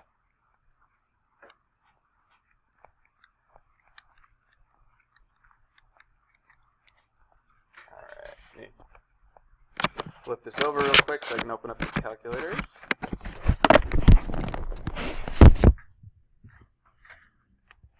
Alright, so the first way we're going to do this is in the calculator. So if you have something like this, or you have the TI Inspire, they're going to be in the same location as everything else. So the same place we found binomial PDF and binomial CDF, we're going there again. So I'm going to pause this for a moment, go ahead and get that out. If you're going to use GeoGebra, please get that opened up as well.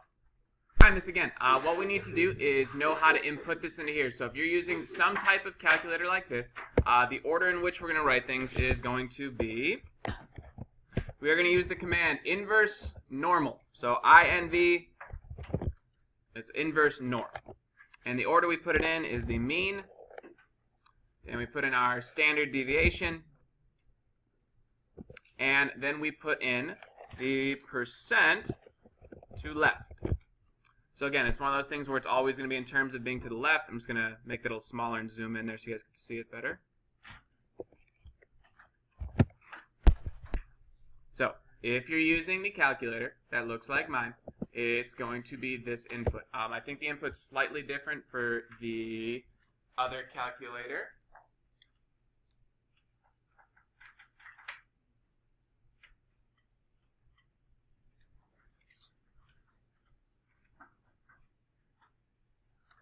Okay, so I lied. No, it's not. It's really, really similar. It just comes in like a boxy format, so you put the percent to the left first.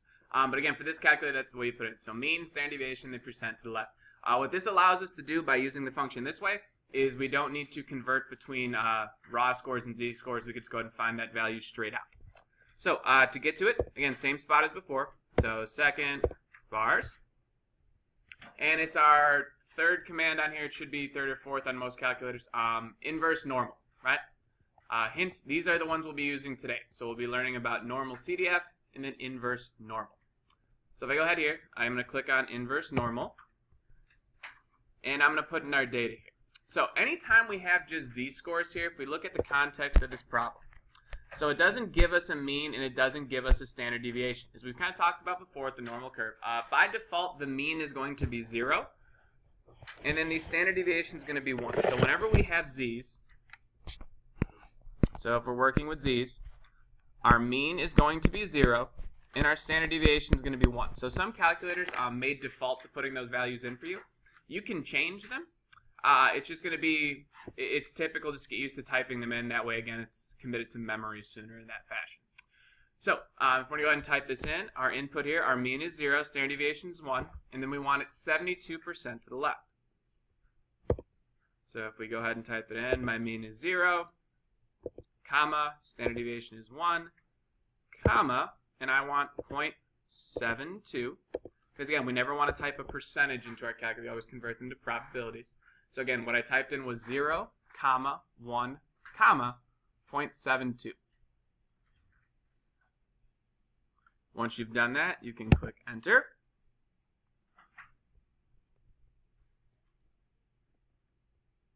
So as I just admitted to the class, I typed this in the wrong order. We're actually going to put this one first. So the percent to the left goes first in here. And then it's our mean, and then our standard deviation. So if we fix that, our answer shouldn't look so ridiculous. So if we go back to our calculator here, so inverse normal. So we want 0.72. Our mean is 0, and our standard deviation is 1. And that's number making a whole lot more sense to us there. So again, the input, it's the percentage to the left, the mean, and then the standard deviation. So our answer here would be 0.58. If we round it to 3 decimals, 0.583.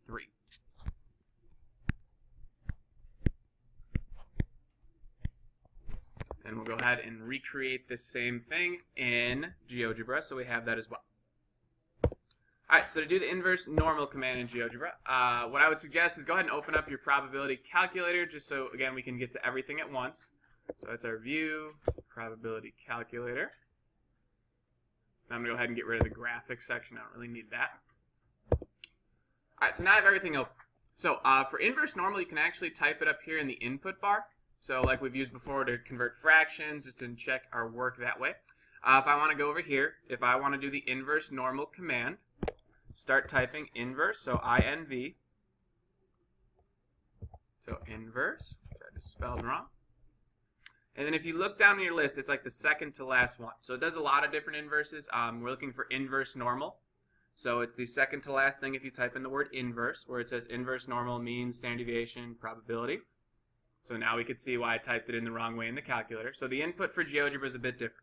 So if I was going to use GeoGebra, your input is the way that I put it in. I just put it in wrong in the calculator. So inverse normal. When we go ahead here, so our mean when we deal with z-scores is 0.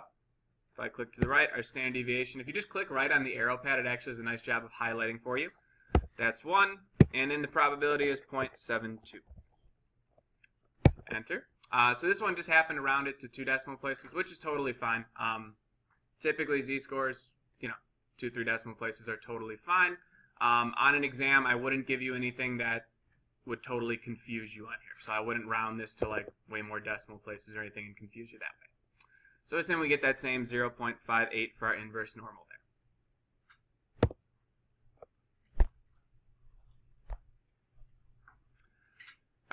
Alright, let's do a couple more of these. So we have find z such that 21% of the standard normal curve lies to the right of z.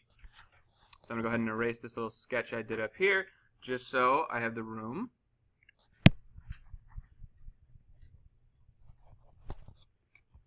Get rid of this.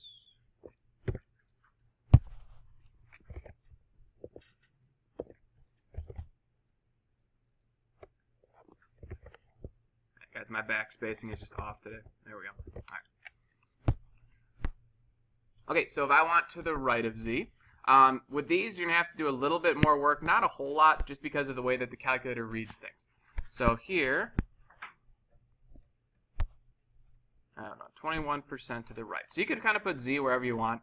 It doesn't really matter. It's just meant for visualization type stuff. So here we're told that we want a z-score that gives us this.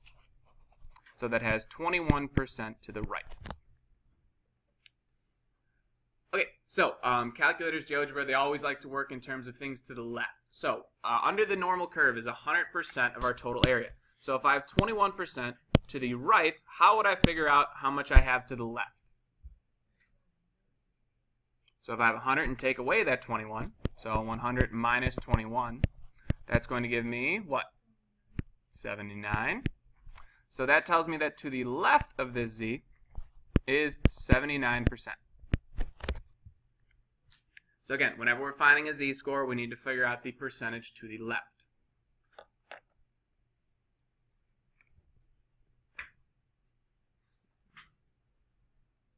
Alright, so from there, it's just typing it in. So we want 79% to the left. So we'll do the calculator first.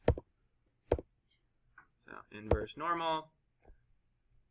Percent to the left is 0.79. My mean is 0. Standard deviation is 1. And again, anytime you have z-scores, the mean is always 0. Standard deviation is always 1. Press enter. And we're at 0.806. So if we round it to 2, it would be 0.81. Round it to 3, 0.806. In GeoGebra. So our inverse normal command. There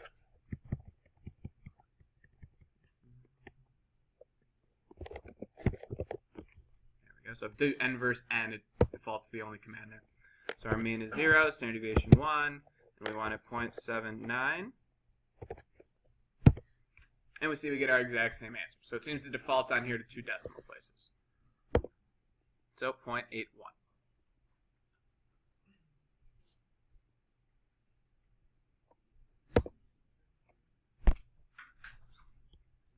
Okay, just kind of hitting you guys with the other vocab here. So it could say lies below or lies above. So lies below, that would be the same thing as saying left. Because below on a number line specifies values that are less than it. So that would be looking to the left. Lies above would be the same thing we just did with it saying it's to the right. So just synonymous terms that kind of mean the same thing. I want you guys to have that in your notes just so you can kind of go back to it. And then we're going to do one of these next 2 examples here where we're actually it's giving us a between type thing. All right, so let's do, I'm just going to do the bottom one. If you wanted to do the top one, 60%, there's practice. You could check that in with me, but let's go ahead and get through this one together. They're the same strategy. So we have find z such that 47% of the standard normal curve lies between negative and positive z. So what that means is those are the same number, negative and positive z. One's just positive and one's negative. So they're on kind of opposite sides of our number line. So if we think about what this would look like. So I have some value of negative z and some value of positive z. And that they're saying 47% is between them. So in this case, between our numbers here, we have 47% of the data. Bless you. Alright, so first thing, it doesn't matter which one of these values you find. So I'm always just kind of default to finding the positive one, just because some textbooks are really specific. They want it that way. Just know if you found the negative one, you could just change it to positive type deal. So what we need to do here is figure out the area to the left of this. So again, it's just giving us the same type of problem with a little different context here. So first thing, if I have negative and positive z, that means that my area on the left here and my area on the right are exactly equal. Because again, those z-scores are the same. One's just positive, one's negative. So to find that, what we would do is start off with 100% of our data, because that would be the whole curve. So if I need to figure out the area to the left of those scores, I need to find what's over here and over here. So first I'm going to subtract that 47, because I know that that's the percentage in the middle, which will give me 53. So on the outskirts here, on the left and the right side, I have a total of 53% of the data. Now, the curve is symmetric, meaning it's going to be the same on both sides. So what would I do with that 53 to find out how much is left on each side? Divide by 2, right? We're going to cut it in half. So we'll get 26.5. So in each of these chunks, I have 26.5%.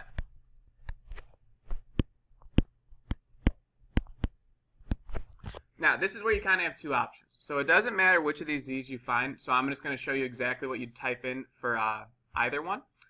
But let's say we wanted to just default to the positive one. If we're always finding the positive one, it's going to be the same kind of approach every single time here.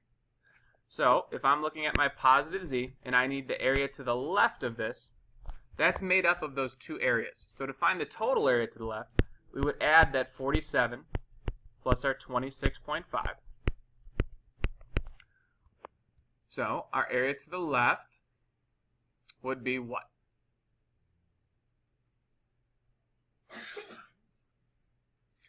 All right, so mental math time. What's 40 plus 20?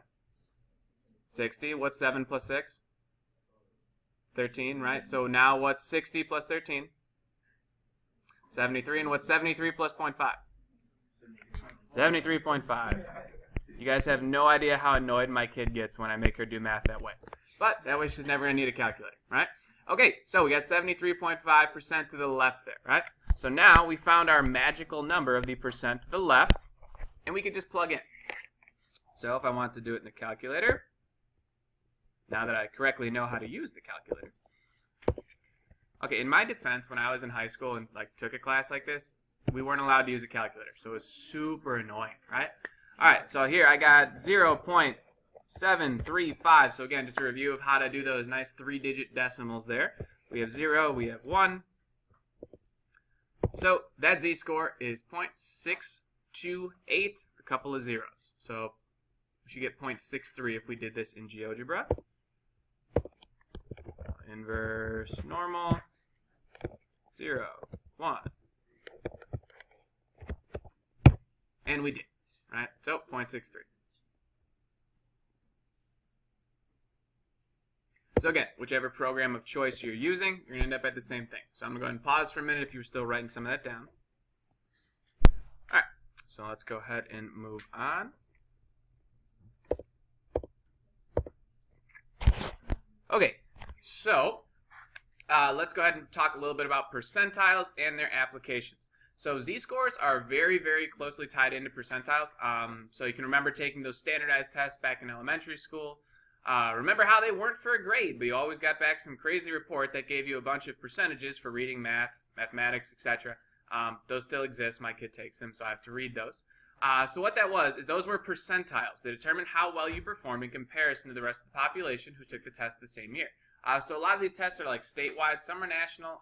There's one that's international. It's called, I forgot the name, PISA, I think it is. PISA, I believe it's called. Again, it just kind of tells you an idea of how you compare to your peers in the same grade, in the same year, all that good stuff. It gives you an idea. So Star Math does that as well, so it compares data across the country too, so you can get an idea how you've performed compared to other people, other grades, other ages, all that good stuff. So the higher the percentile, the better you scored in comparison to the rest of students who took the exam. So this is just kind of getting an idea of reading percentiles. So if you're in the 99th percentile, this implies you are in the top 1%. So percentiles are given as area to the left. So this relates very closely to what we just did. It's just another way of saying it. So if they say, what score represents the 99th percentile? That means that there's 99% to the left. The 90th would mean that you are in the top 10%, or that there's 90% to the left of you. 75th would mean you are in the top 25%, and thus 75% is to the left. So if I was finding these, so again, these mean the same thing. So if I said 99th percentile, that would mean 99% to the left. Same thing here. This would mean 90% left. Here, 75% left. And then that means the same thing here. So top 1%, that means 99% to the left. So again, these are just synonymous terms. So if you see those, you're finding the same thing. So these are all finding z-scores.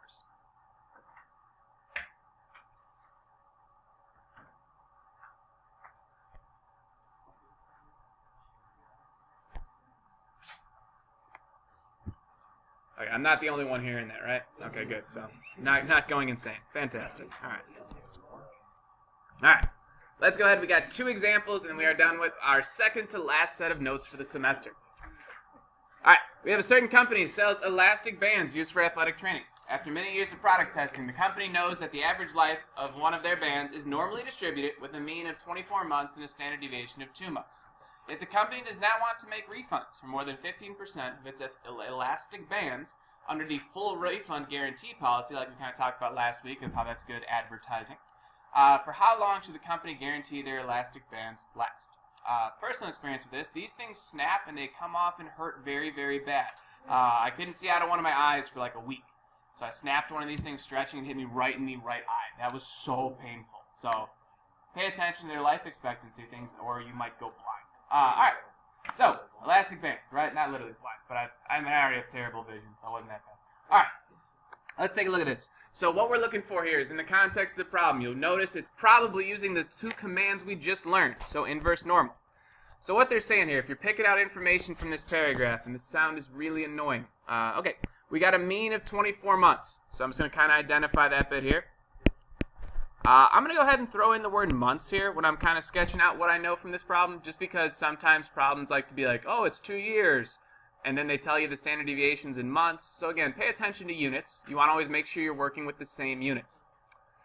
Then it says we have a standard deviation of 2 months. So my sigma, 2 months. All right, so we checked. We're good. We're dealing with the same units. So, whoa. There we go. 2 months. So, again, if there was a difference there, so if they said, like, oh, it lasts 2.5 years, at this point, you guys are capable. Just make sure you convert that to months, so you're dealing with the same type of unit of measurement. Now, it says the company does not want to make refunds, because they give this full refund policy, so for more than 15% of it, right? So, if I only want to refund 15%, so the only thing I'm thinking here is, where is that going to be? Is that to the left, to the right? So, if we draw out our number line, right? So I'm just going to throw all the information I have on it. So I know that the mean is 24 months. So that's a terrible drawing. I'm going to fix that.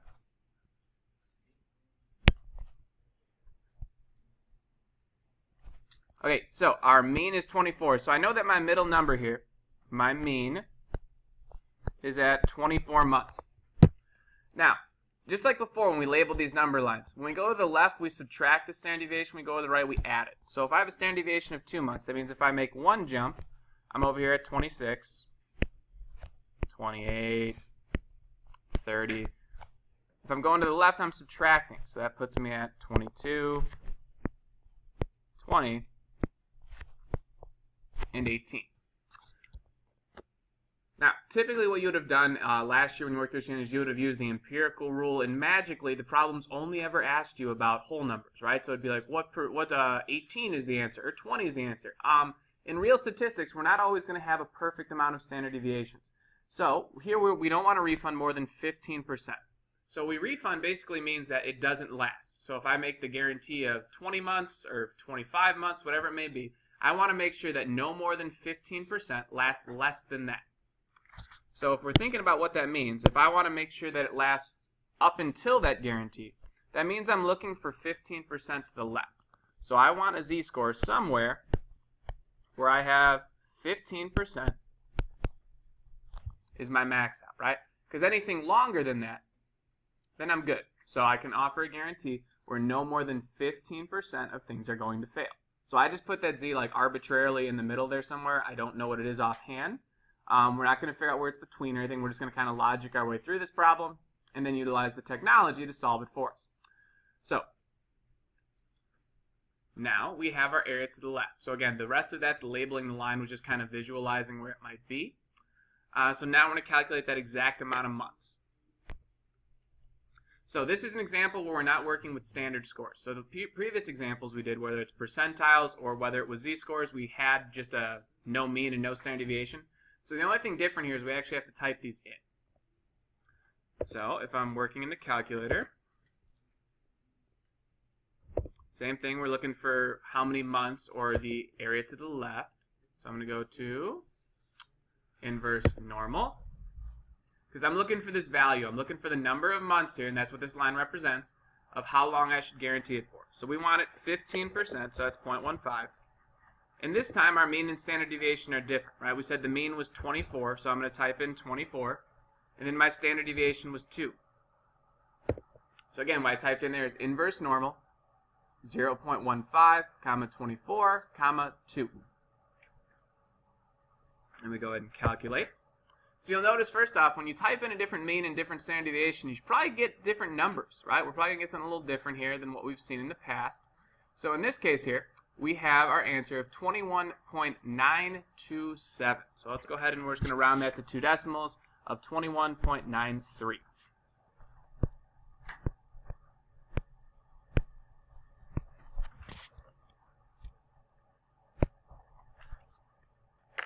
I'm just going to do the same thing in GeoGebra, so just make sure we get the same answer of 21.93. So, inverse normal. So our mean was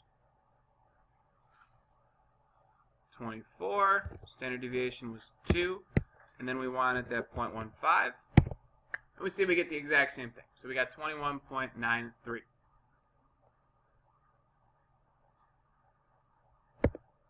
Now, in terms of making a guarantee, have you guys ever bought something that said they're going to guarantee it for 21.93 months? No, that probably wouldn't make a whole lot of sense, right? So if this were going to be a real-life scenario, how long would you probably offer this guarantee for?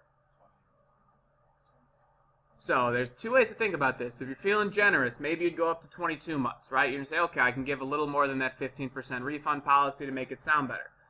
If you're more of a you might be a fresher business, you're starting up, and you really want to stay below that 15%, you might cut it down to 21 months just to guarantee you're below that policy. So either answer would suffice depending on your justification. So this would be like a short answer type problem.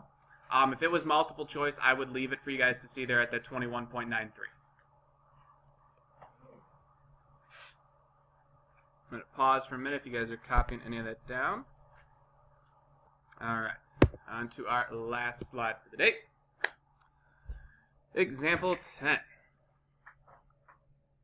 As you can tell, when I wrote these problems, I occasionally get kind of bored. Okay, so entry to the Excessively Strong Arms Club. If you guys remember Jeremy Fenewald, he wrote this problem, or parts of it at least. Yes, I just made that up. Is determined by a national bicep curling contest. The scores of this contest are normally distributed with a mean of 100 pounds and a standard deviation of 20 pounds. Jamari and Jeremy, I forgot Jamari was also a part of this problem too, wish to be admitted to the Excessively Strong Arms Club. In order for this to happen, they need to score better than 80% of their fellow competitors. Jamari scored 135 and Jeremy scored 142. Will either of them be admitted to the Excessively Strong Arms Club? Alright, so first off, they're saying to get in, you got to score better than 80%. So is that 80% going to be to the left or the right of these scores? The left, right? Because you're saying you're better, that means it's higher up. So you want to be better than 80% of them. So they give us their raw scores, right? So here we have Jamari scored 135 or lifted 135. Jeremy scored 142. And we need to figure out if either one of them fits that criteria of being in the top 20% or aka better than 80%. So we're going to do this problem in kind of 2 parts here. So I'm going to do Jamari and Jeremy. Okay, so we know we're looking for that score that separates it. So we're going to find out here if we got either one of those. So we're going to do the problem once and then just answer for each person, right? Okay, so over here for Jamari, if I wanted to find his z-score that corresponded to that, right? So what we need to do is we can either convert between these. The easiest way here, I would suggest by doing this problem, is figuring out what this score is. So this is one of those problems, like many math problems, we could do it a couple different ways. I could go ahead and find Jamari's and see what his percent to the left is, and I could find Jeremy's and see what the percent to the left is. But kind of the easiest way here would say, okay, what score does separate that? So this would be an example of finding the 80th percentile, or you could call it the top 20%. So again, synonymous terms here. That would be the shortest and quickest way to do this problem. So if I want to find that score, we're going to use our inverse normal command.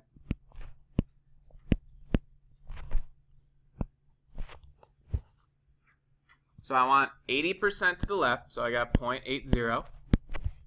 My mean for this problem here, it says a mean of 100 pounds and a standard deviation of 20. So my mean is 100, standard deviation is 20. And again, adjust that input accordingly depending if using GeoGebra or the calculator. So I'm just going to do this one on the calculator since we've seen GeoGebra. So here I have 0.80. My mean is 100 and standard deviation of 20. So I find out that that cutoff score there to be in the top 20% or in the 80th percentile is 116.83. So that is the cutoff score to reach that percentile. So if I was answering this question, did Jamari make it in? Is he at or above that score? Yeah, he's at 135, right? So that's greater than that, so that would put him in the top. So, yes. Did Jeremy make it in? Yes, it's also above, right? So if we're kind of visualizing these scores on the line, we're looking here. Right? So my cutoff score for that top 80% we said was 116 and some change. So let's call it over here, right? Because we know that 80% is to the left of it. And then both of their scores, that 135 and then the 142, they're both to the right of that. So if they're greater than that, they mean they've scored well enough, right? So they're in that chunk there.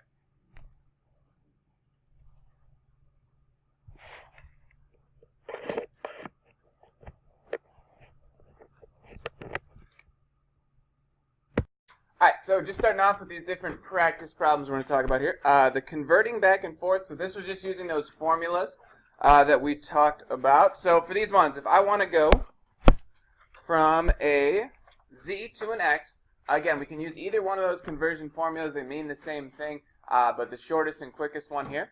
So getting a z-score, we would have z is equal to, it is x minus mu. So the value, or our raw score minus the mean, divided by the standard deviation. So that would be for parts A and B. If you want to find the raw score, you could also use that exact same equation and just rework it to solve for x. Or again, if you had the equation on hand, you could just go ahead and use the direct one here of x is equal to z times sigma. And then we're going to add our mean there.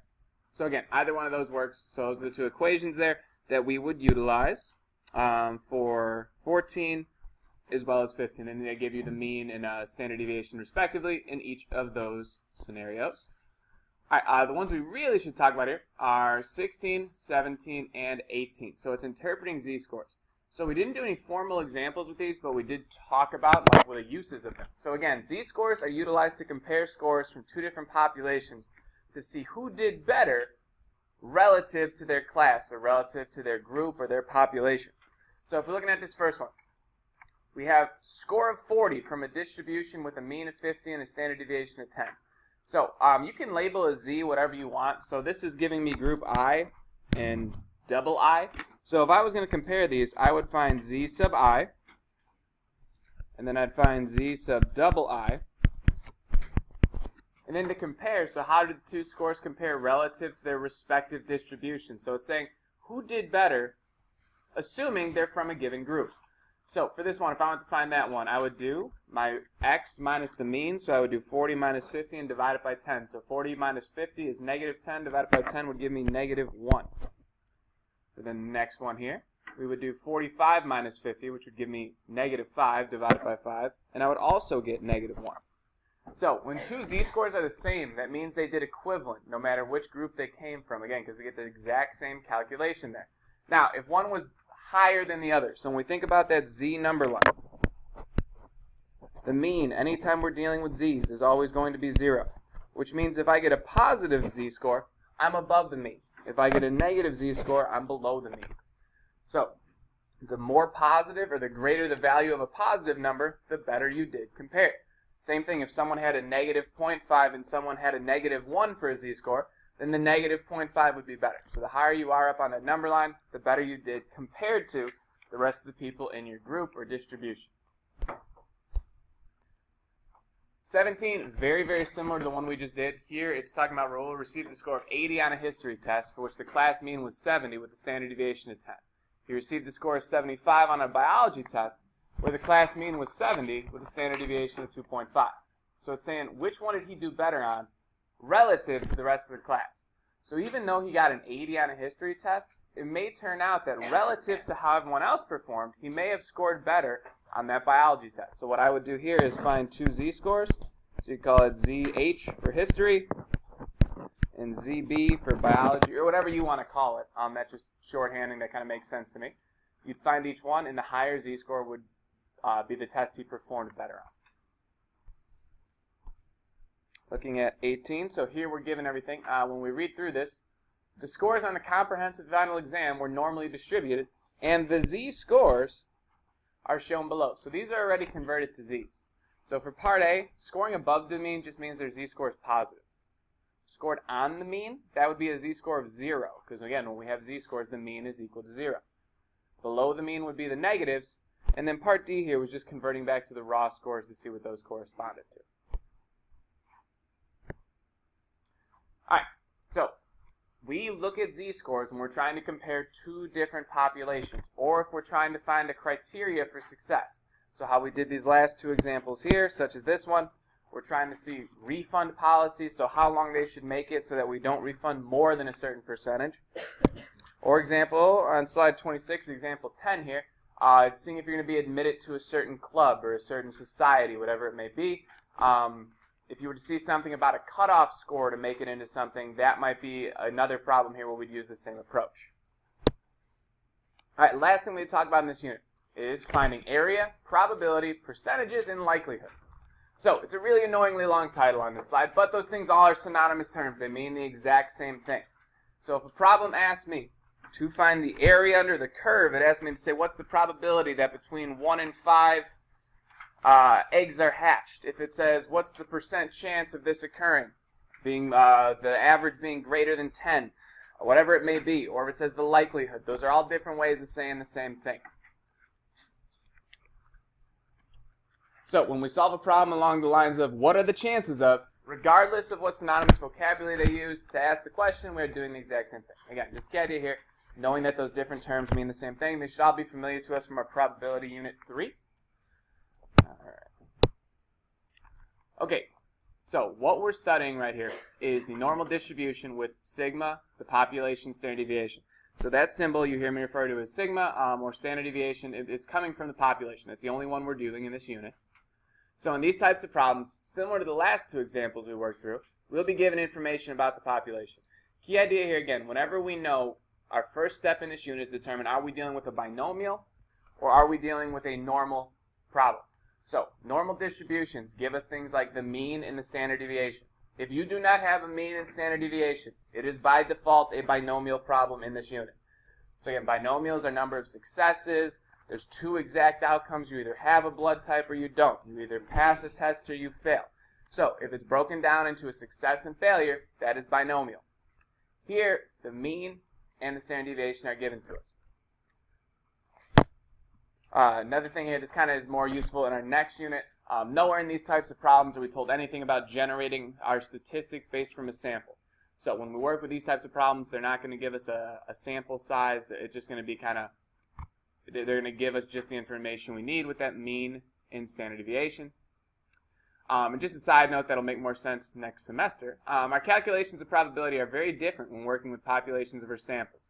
So again, just kind of notice this common wording that we see here when we're dealing with populations. It'll kind of come back next semester when we start dealing with samples as well. Okay, so we're going to start off just getting down the buttons in the calculator. Similar how we did inverse normal with just the z's. Now we're going to do our normal CDFs when we're finding area with just the z's to get used to what calculator or device we're going to try to use here. Okay, so first question. Find the area under the standard normal curve for the interval between z is equal to -1 and z is equal to 1.5. Alright, so either by using a calculator, GeoGebra, whatever you're using, get it open. I'm going to pause for a second here just so I can open up mine as well. So, looking at our first one here, we say find the area. This is synonymous with saying find the probability, find the percentage between, find the likelihood that it's a z between -1 and 1.5. So, the way we do this, we'll start off with the calculator. Same spot as everything else has been, so we're going to second, vars. You'll notice the first two functions on here are normal PDF and normal CDF. We will exclusively be utilizing normal CDF. So the various commands we've learned in this unit are normal CDF, inverse normal, and then we talked about binomial PDF and binomial CDF. So this unit comprises of 4 different calculator commands. That'll be the sum up. This is the last one we're learning today. So when we have this function up, the order which we put these things in is going to be the lower bound, upper bound, mean, and standard deviation. So first, before we actually start plugging stuff in, I'm going to do a bit of a number line here that you'll see me draw probably 5,000 times this year. Hopefully less, though, because we'll get it down path now. We're on the slide. There we go. Okay, so when we're thinking about a number line that's going on forever, right? In this case, we need a concept of negative infinity and a concept of positive infinity. Now, depending what teacher you have or what textbook you utilize or what calculator you have, it may default to different numbers to represent the concept of positive and negative infinity. Because, again, with this stuff, we want that curve to extend forever in both directions. So, the numbers I would suggest, and the reason why I give them to you is because they're significantly easier to type into a calculator than other ones. For negative infinity, we're going to use negative 10 up to the 99th power. For positive infinity, we'll just use 10 up to the 99th power. They're pretty user-friendly on typing in, and they do the same thing as pretty much anything else we're going to work with. So those will get the job done. So if we wanted an absolute smallest number, so if I gave you a problem that said something like, what's the chances it's less than 3? Being less than 3, we'd have, so with binomials, our smallest possible bound was 0, because you can't have less than 1 success or less than 0 successes. But when it comes to means and this type of data, this continuous data, we have positive and negative infinity. So the absolute smallest bound is negative 10 to the 99th.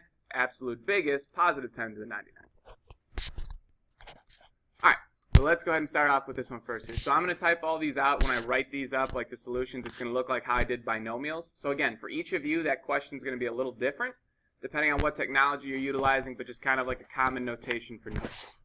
So what we're looking for here, we want it to be between -1 and 1.5. So what we're finding is the probability that my score, so we can call it x, we can call it z.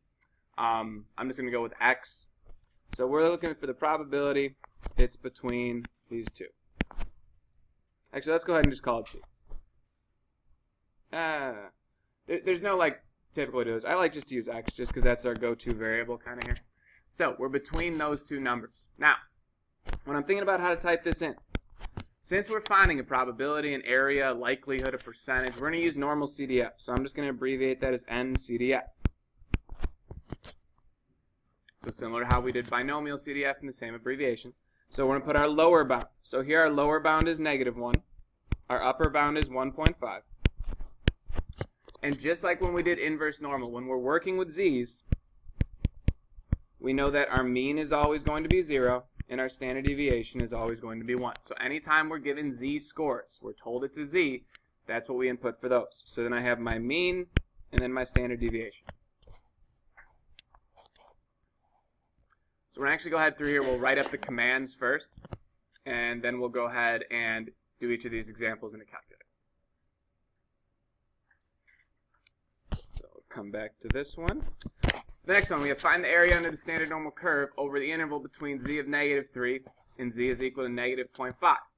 So here we're given, again, a definitive lower and upper bound. So we're looking for the probability that it's between -3 and -0.5. Notice, just like always, I'm putting the smaller number first. You always want to do that when you write these up, just to keep your order well here. So my normal CDF command, I have the lower bound here, so that's -3. The upper bound, 0.5. And I have z's, so my mean is 0. Standard deviation is 1.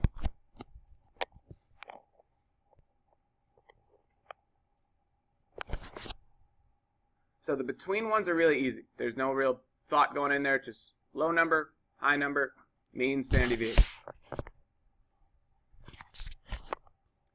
All right, looking at our next two. So again, we've read a lot of these probability statements. One cool thing about normal is that it doesn't matter if it's a less than or equal to or just a less than, a greater than or equal to or just a greater than.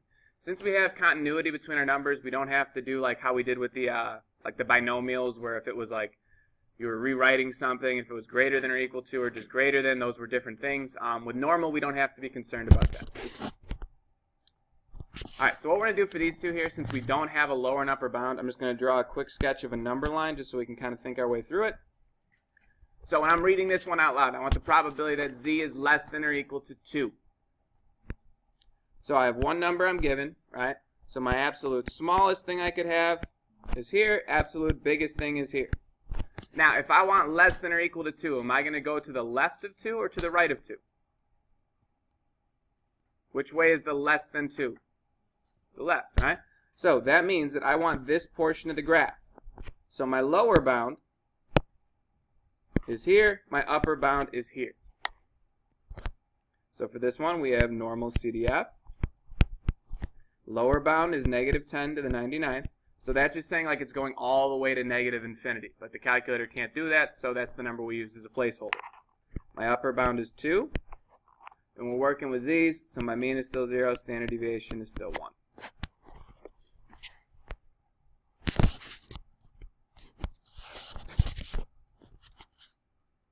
So again, whenever you're given one number, until you get just kind of, you've done enough of these where you're comfortable, I would suggest drawing out the number line. When you're given a lower and upper bound, it's pretty self-explanatory.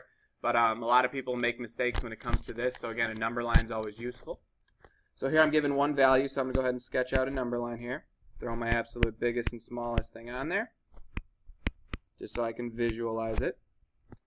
So I want the probability that z is greater than 0.5. You notice I'm just putting these the single values arbitrarily in the middle. Because we're looking at the entire number line here, just to put it in the middle, it's easier to kind of visualize there. All right, so if I want greater than 0.5, do I want the left or the right side of the number line? The right, right? We're looking at things that are greater than or equal to. So that's this portion, which means I'm dealing with these two numbers.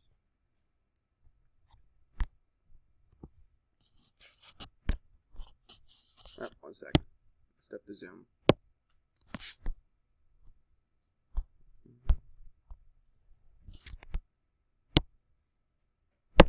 Alright, so here we have normal CDF. What is it doing? Sorry, guys. Struggling right now. So we got normal. Oh, come on. Alright, hold it.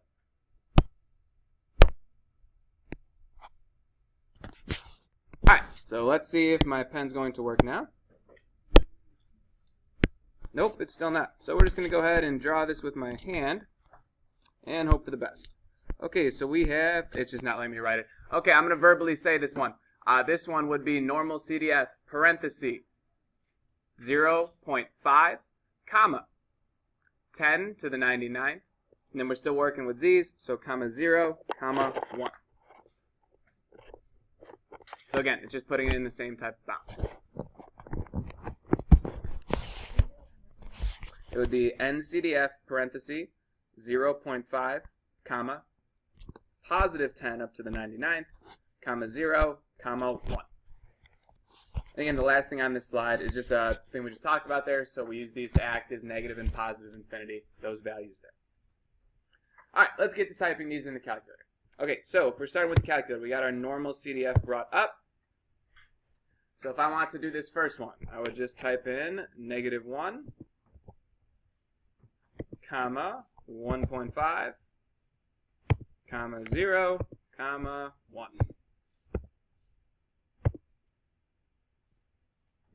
Press enter, and we get our answer there.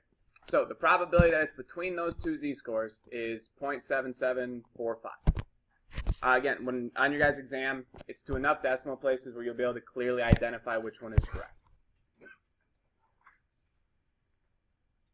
But as far as like for practice questions go, 3 decimal standard. If you want to go more, great. If you want to go 2, it's being a little bit lazy. So let's stick with 3 decimal places. All right, for number 2, we'll go ahead and use GeoGebra. All right, so with GeoGebra, again, the view I suggested for this unit would be just going to view, probability calculator. You can get rid of graphics. We don't really need that. Just kind of a nice split screen. So inverse normal, we were over here. For this one, to do normal CDF, we're going to be in the same spot as binomial. So we're going to work with our curve here. So when we got to binomial, we went ahead and switched it to get our histogram. What we don't need to do is we don't switch it now for normal. We're going to go back to normal. So being able to switch back and forth, that'll be a very common mistake on this exam, is make sure you switch to the correct distribution. So I got means and I got standard deviations. That's why I'm here. All right, so we have z-scores. So my mean is 0, standard deviation is 1. That's the default here with GeoGebra. And just like with binomials, we have a less than, a between, and a greater than. So again, you should already have this in your notes. It does not change. Less than, between, greater than. So for example 2 up here, we were looking at a between problem. So we had between -3 and -0.5. So I'm going to go ahead and switch to a between. So -3, -0.5. Notice it hasn't changed yet because I didn't press enter. So again, good practice. Make sure you press enter and actually put the negative symbol in there. There we go. So the answer you should get for this one is going to be 0.3072. I'm pretty sure GeoGebra defaults to 4 decimals for anything normal CDFE.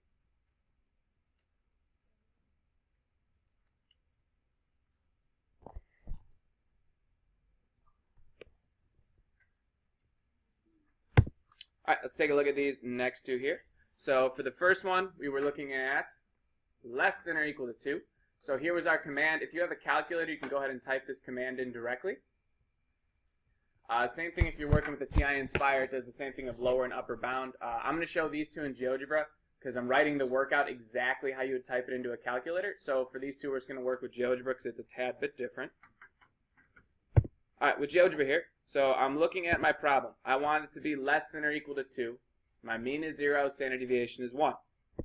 So I leave those the same. And I want a less than, so I'm working on the left side here. We want it to be less than 2. So I'm just going to change my upper bound here to 2 and press enter.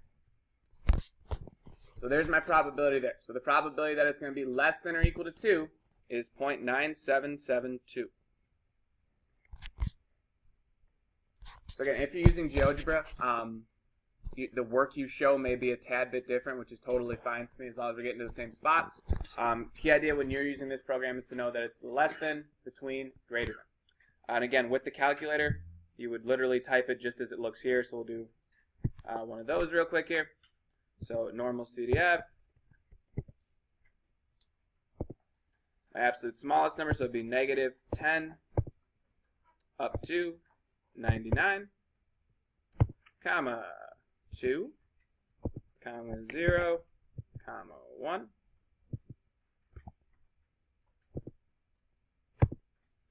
And we see we get the exact same answer.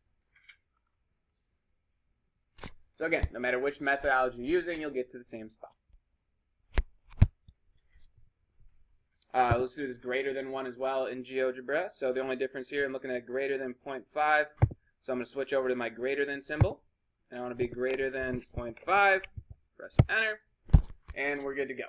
So 0.3085. So with Z's, it's really easy because it defaults to that 0, 1. Again, that's just like with inverse normal. That's just like a vocab thing we need to know. All right, let's go ahead and take a look. What do we got?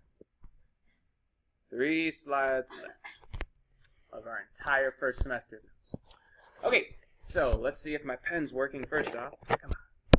Yes, all right.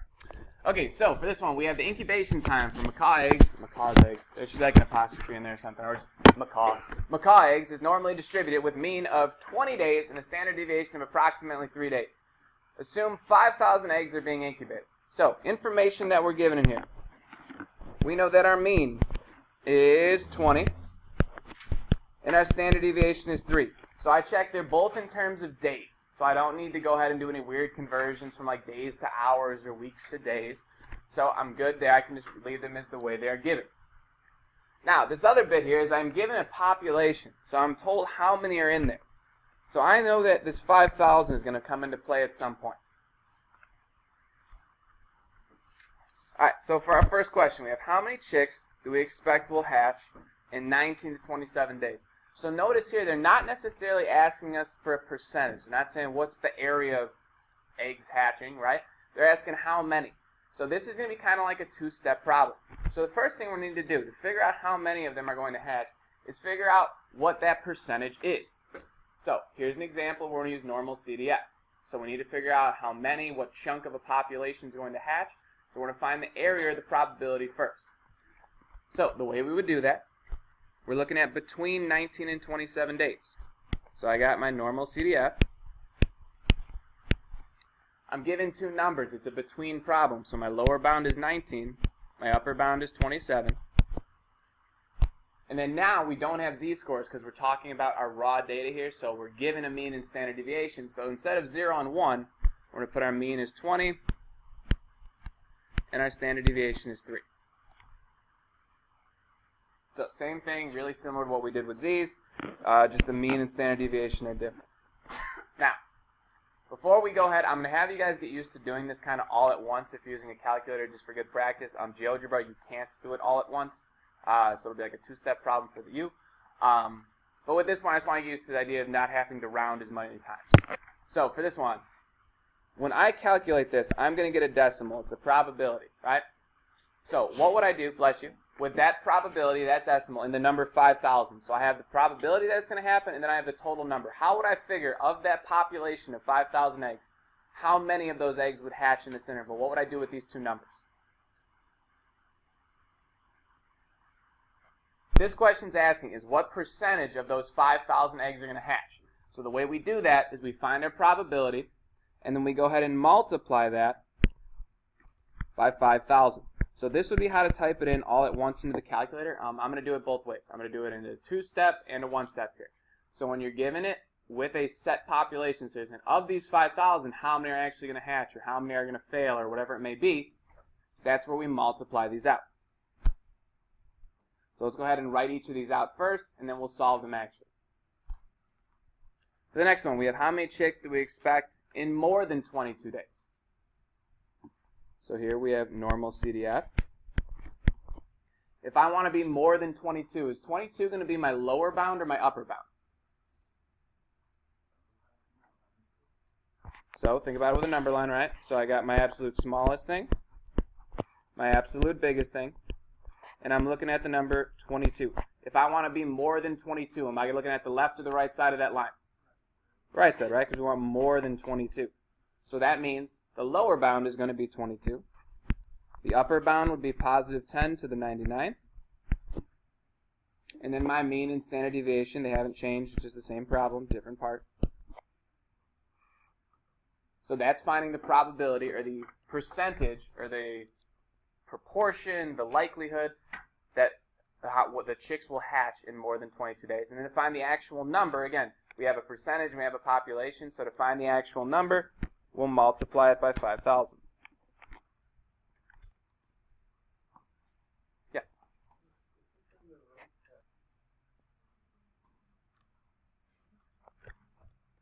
We're going to do a bunch of these guys. I know these ones are different. All right, so we have how many chicks do we expect in less than 14 days? So I'm going to go ahead and just use the same number line here and change up some numbers. So if I want less than 14, am I looking at the left or the right side of that number line? What we got? The left, right? We want the less than side. So we're looking at the less than side. So that compromises. On the left side of that, I'm looking at these two numbers. And again, just going in order of least to greatest on these numbers. So we'd put in our lower bound here of negative 10 to the 99th. Our upper bound here is 14. Our mean, our standard deviation. And again, since it's telling us to ask for how many of those actual chicks are going to fit that criteria, we would multiply by that 5,000 there.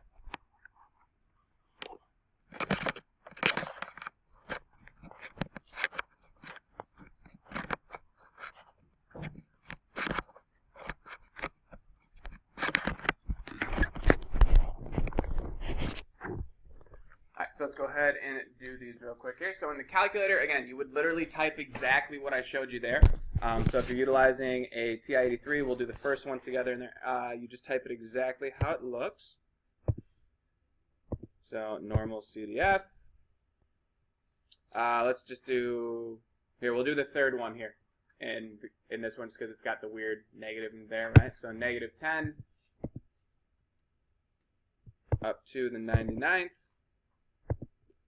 comma 14, comma 20, comma 3. And make sure you put that closing parenthesis, otherwise it won't know it's there. So again, just like with binomials, we always want to close those parentheses. Now, they're asking us here, that's our percentage, so we want to multiply by that 5,000, which I just realized I wrote 500. Missed a 0 there. There we go. So if we want to go ahead and finish this off here again, now you could do this in 2 parts. You could go ahead and just hit enter now and then multiply that decimal by the 5,000. Or if you have a calculator again, to ease yourself on the rounding, you could put it directly in there, so times 5,000. And then for the purposes of this, we're going to round just typical rounding here. So I cannot have 113.75 eggs hatch.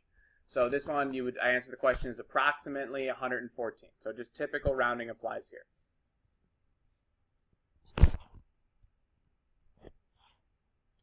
Let's go ahead and try these in GeoGebra as well. So for this top one, I'm between 19 and 27. My mean and standard deviation are 20 and 3. So first step, you change those, right? We always want to make sure we're working with the right mean and the right standard deviation. You'll see it adjust the number line for you as you hit enter. And we wanted a between problem, so I'm looking here. So it's between 19 and 27. So when I press enter, and 2, you'll notice that this is showing you exactly what numbers you chose. So the proportion of the probability there is 0.6207. So again, like here, we can't do the multiplying part all at once, so we'll use that 4-digit decimal. And then if you go up here, your input bar also works as a calculator as we've used before.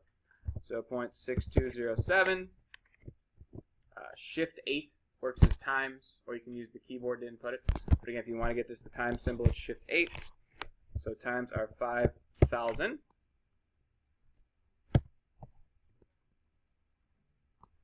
Did I not put 5,000 in? Hold on.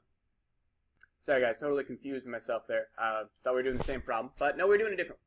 So again, when you type that in, you multiply, it'll give us this answer here. So we have 3,103.5. So again, we would round, so we'd say about 3,104 chicks would hatch in that time frame. So again, rounding is just typical. We'd round up because it's ending in 0.5. You'll notice too when you type it in, GeoGebra just displays it as 2 decimals, but we typed them all in, so we're good to go.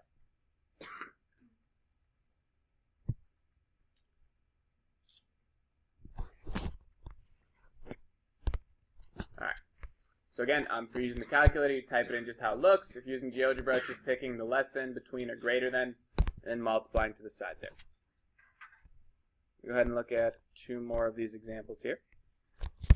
So this example is actually going to be easier than the one we just did. So here we have the heights on 18-year-old women are approximately normally distributed with the mean of 42 inches and the standard deviation of 4 inches.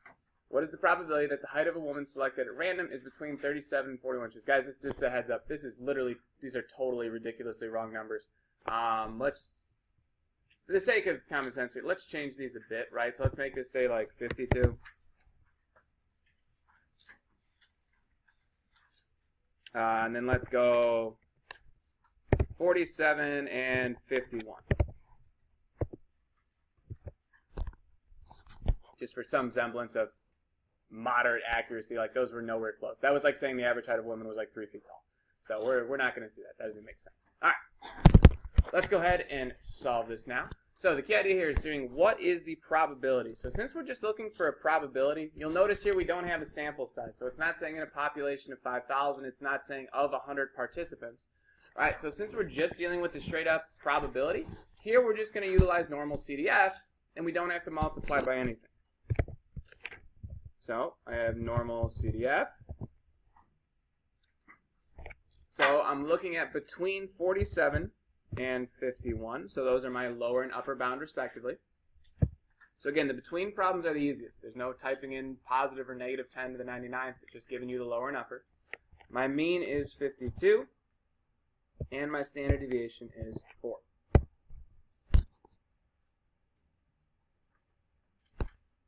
And that's it for those. If you're just asking for a probability, you would just calculate it directly, and you get your decimal points. So if we did that one in GeoGebra, let's just calculator, we'll mix it up here. So I'm looking at 47, comma, 51, 52, comma, 4. So we'd find out about 20 or so, 29.56% or 0.2956. Again, 4 decimals pretty typical. 3 would be good for your homework type deal. If you know how to round, you know how to round. So that would be our percentage. That's the probability of being within that height range.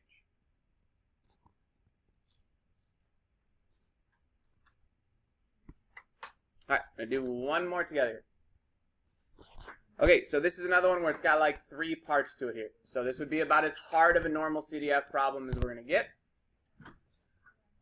So we have, according to Major League Baseball rules, the ball must weigh between 5 and 5.25 ounces. Suppose a factory produces baseballs whose weights are approximately normally distributed with a mean of 5.11 and a standard deviation of 0.062 ounces. What proportion of the baseballs produced by this factory are too heavy for use by Major League Baseball?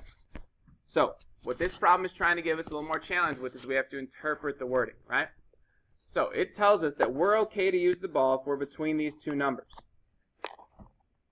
So if it's too heavy, we want to think about this, right? So if we draw a nice big number line here, you'll notice this common trait in statistics. When we're thinking through how to type things in, number lines are oftentimes our friend.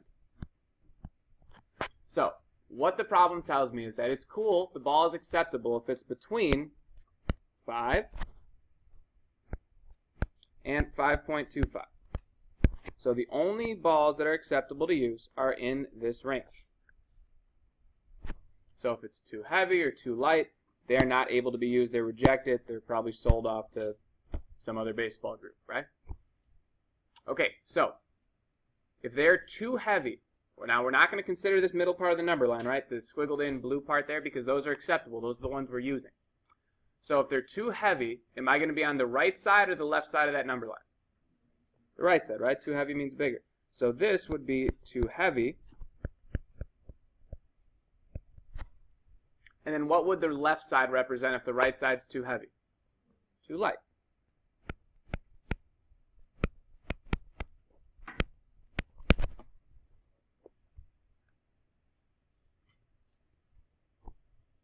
So if we're looking at that first one there, what proportion of the baseballs produced by this factory are too heavy? So we're looking for a proportion. That's the same thing as saying a probability, a percentage, a likelihood. So we're looking for a normal CDF problem here. They're not saying what mark is giving it with this percentage. Like, we're not given a percentage. So we have to find one. So we're going to use our normal CDF. And if I'm looking at that too heavy portion of the line, I see that my lower bound is here. And then here's my upper bound. So we're saying 5.25 is our lower bound. Our upper bound is 10 to the 99th. And then we were given a mean of 5.11 and standard deviation of 0.062.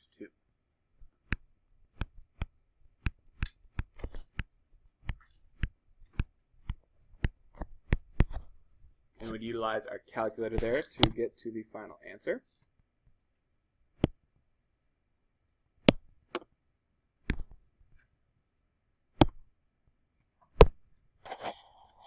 For the second one here, what proportion of the baseballs produced by this factory are too light?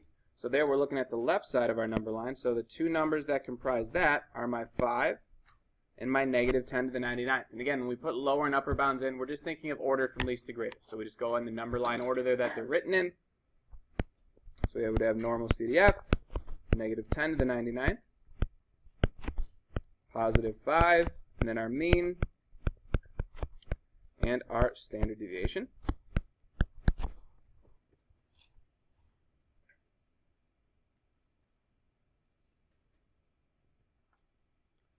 And then our last set here, what proportion of the baseballs produced by this factory can be used? So that's the first thing we talked about. This is the usable area here, so we use these. So they're in the middle. So this is just a between problem. So this is normal CDF, and we're looking at between 5 and 5.25, and then our mean and our standard deviation.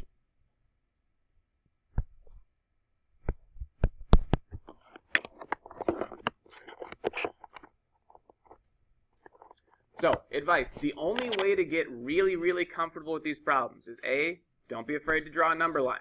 I'm telling you now, it will significantly help you think your way through these. And again, we have plenty of practice problems. You guys are going to have plenty of time in class now to get through your guys' practice.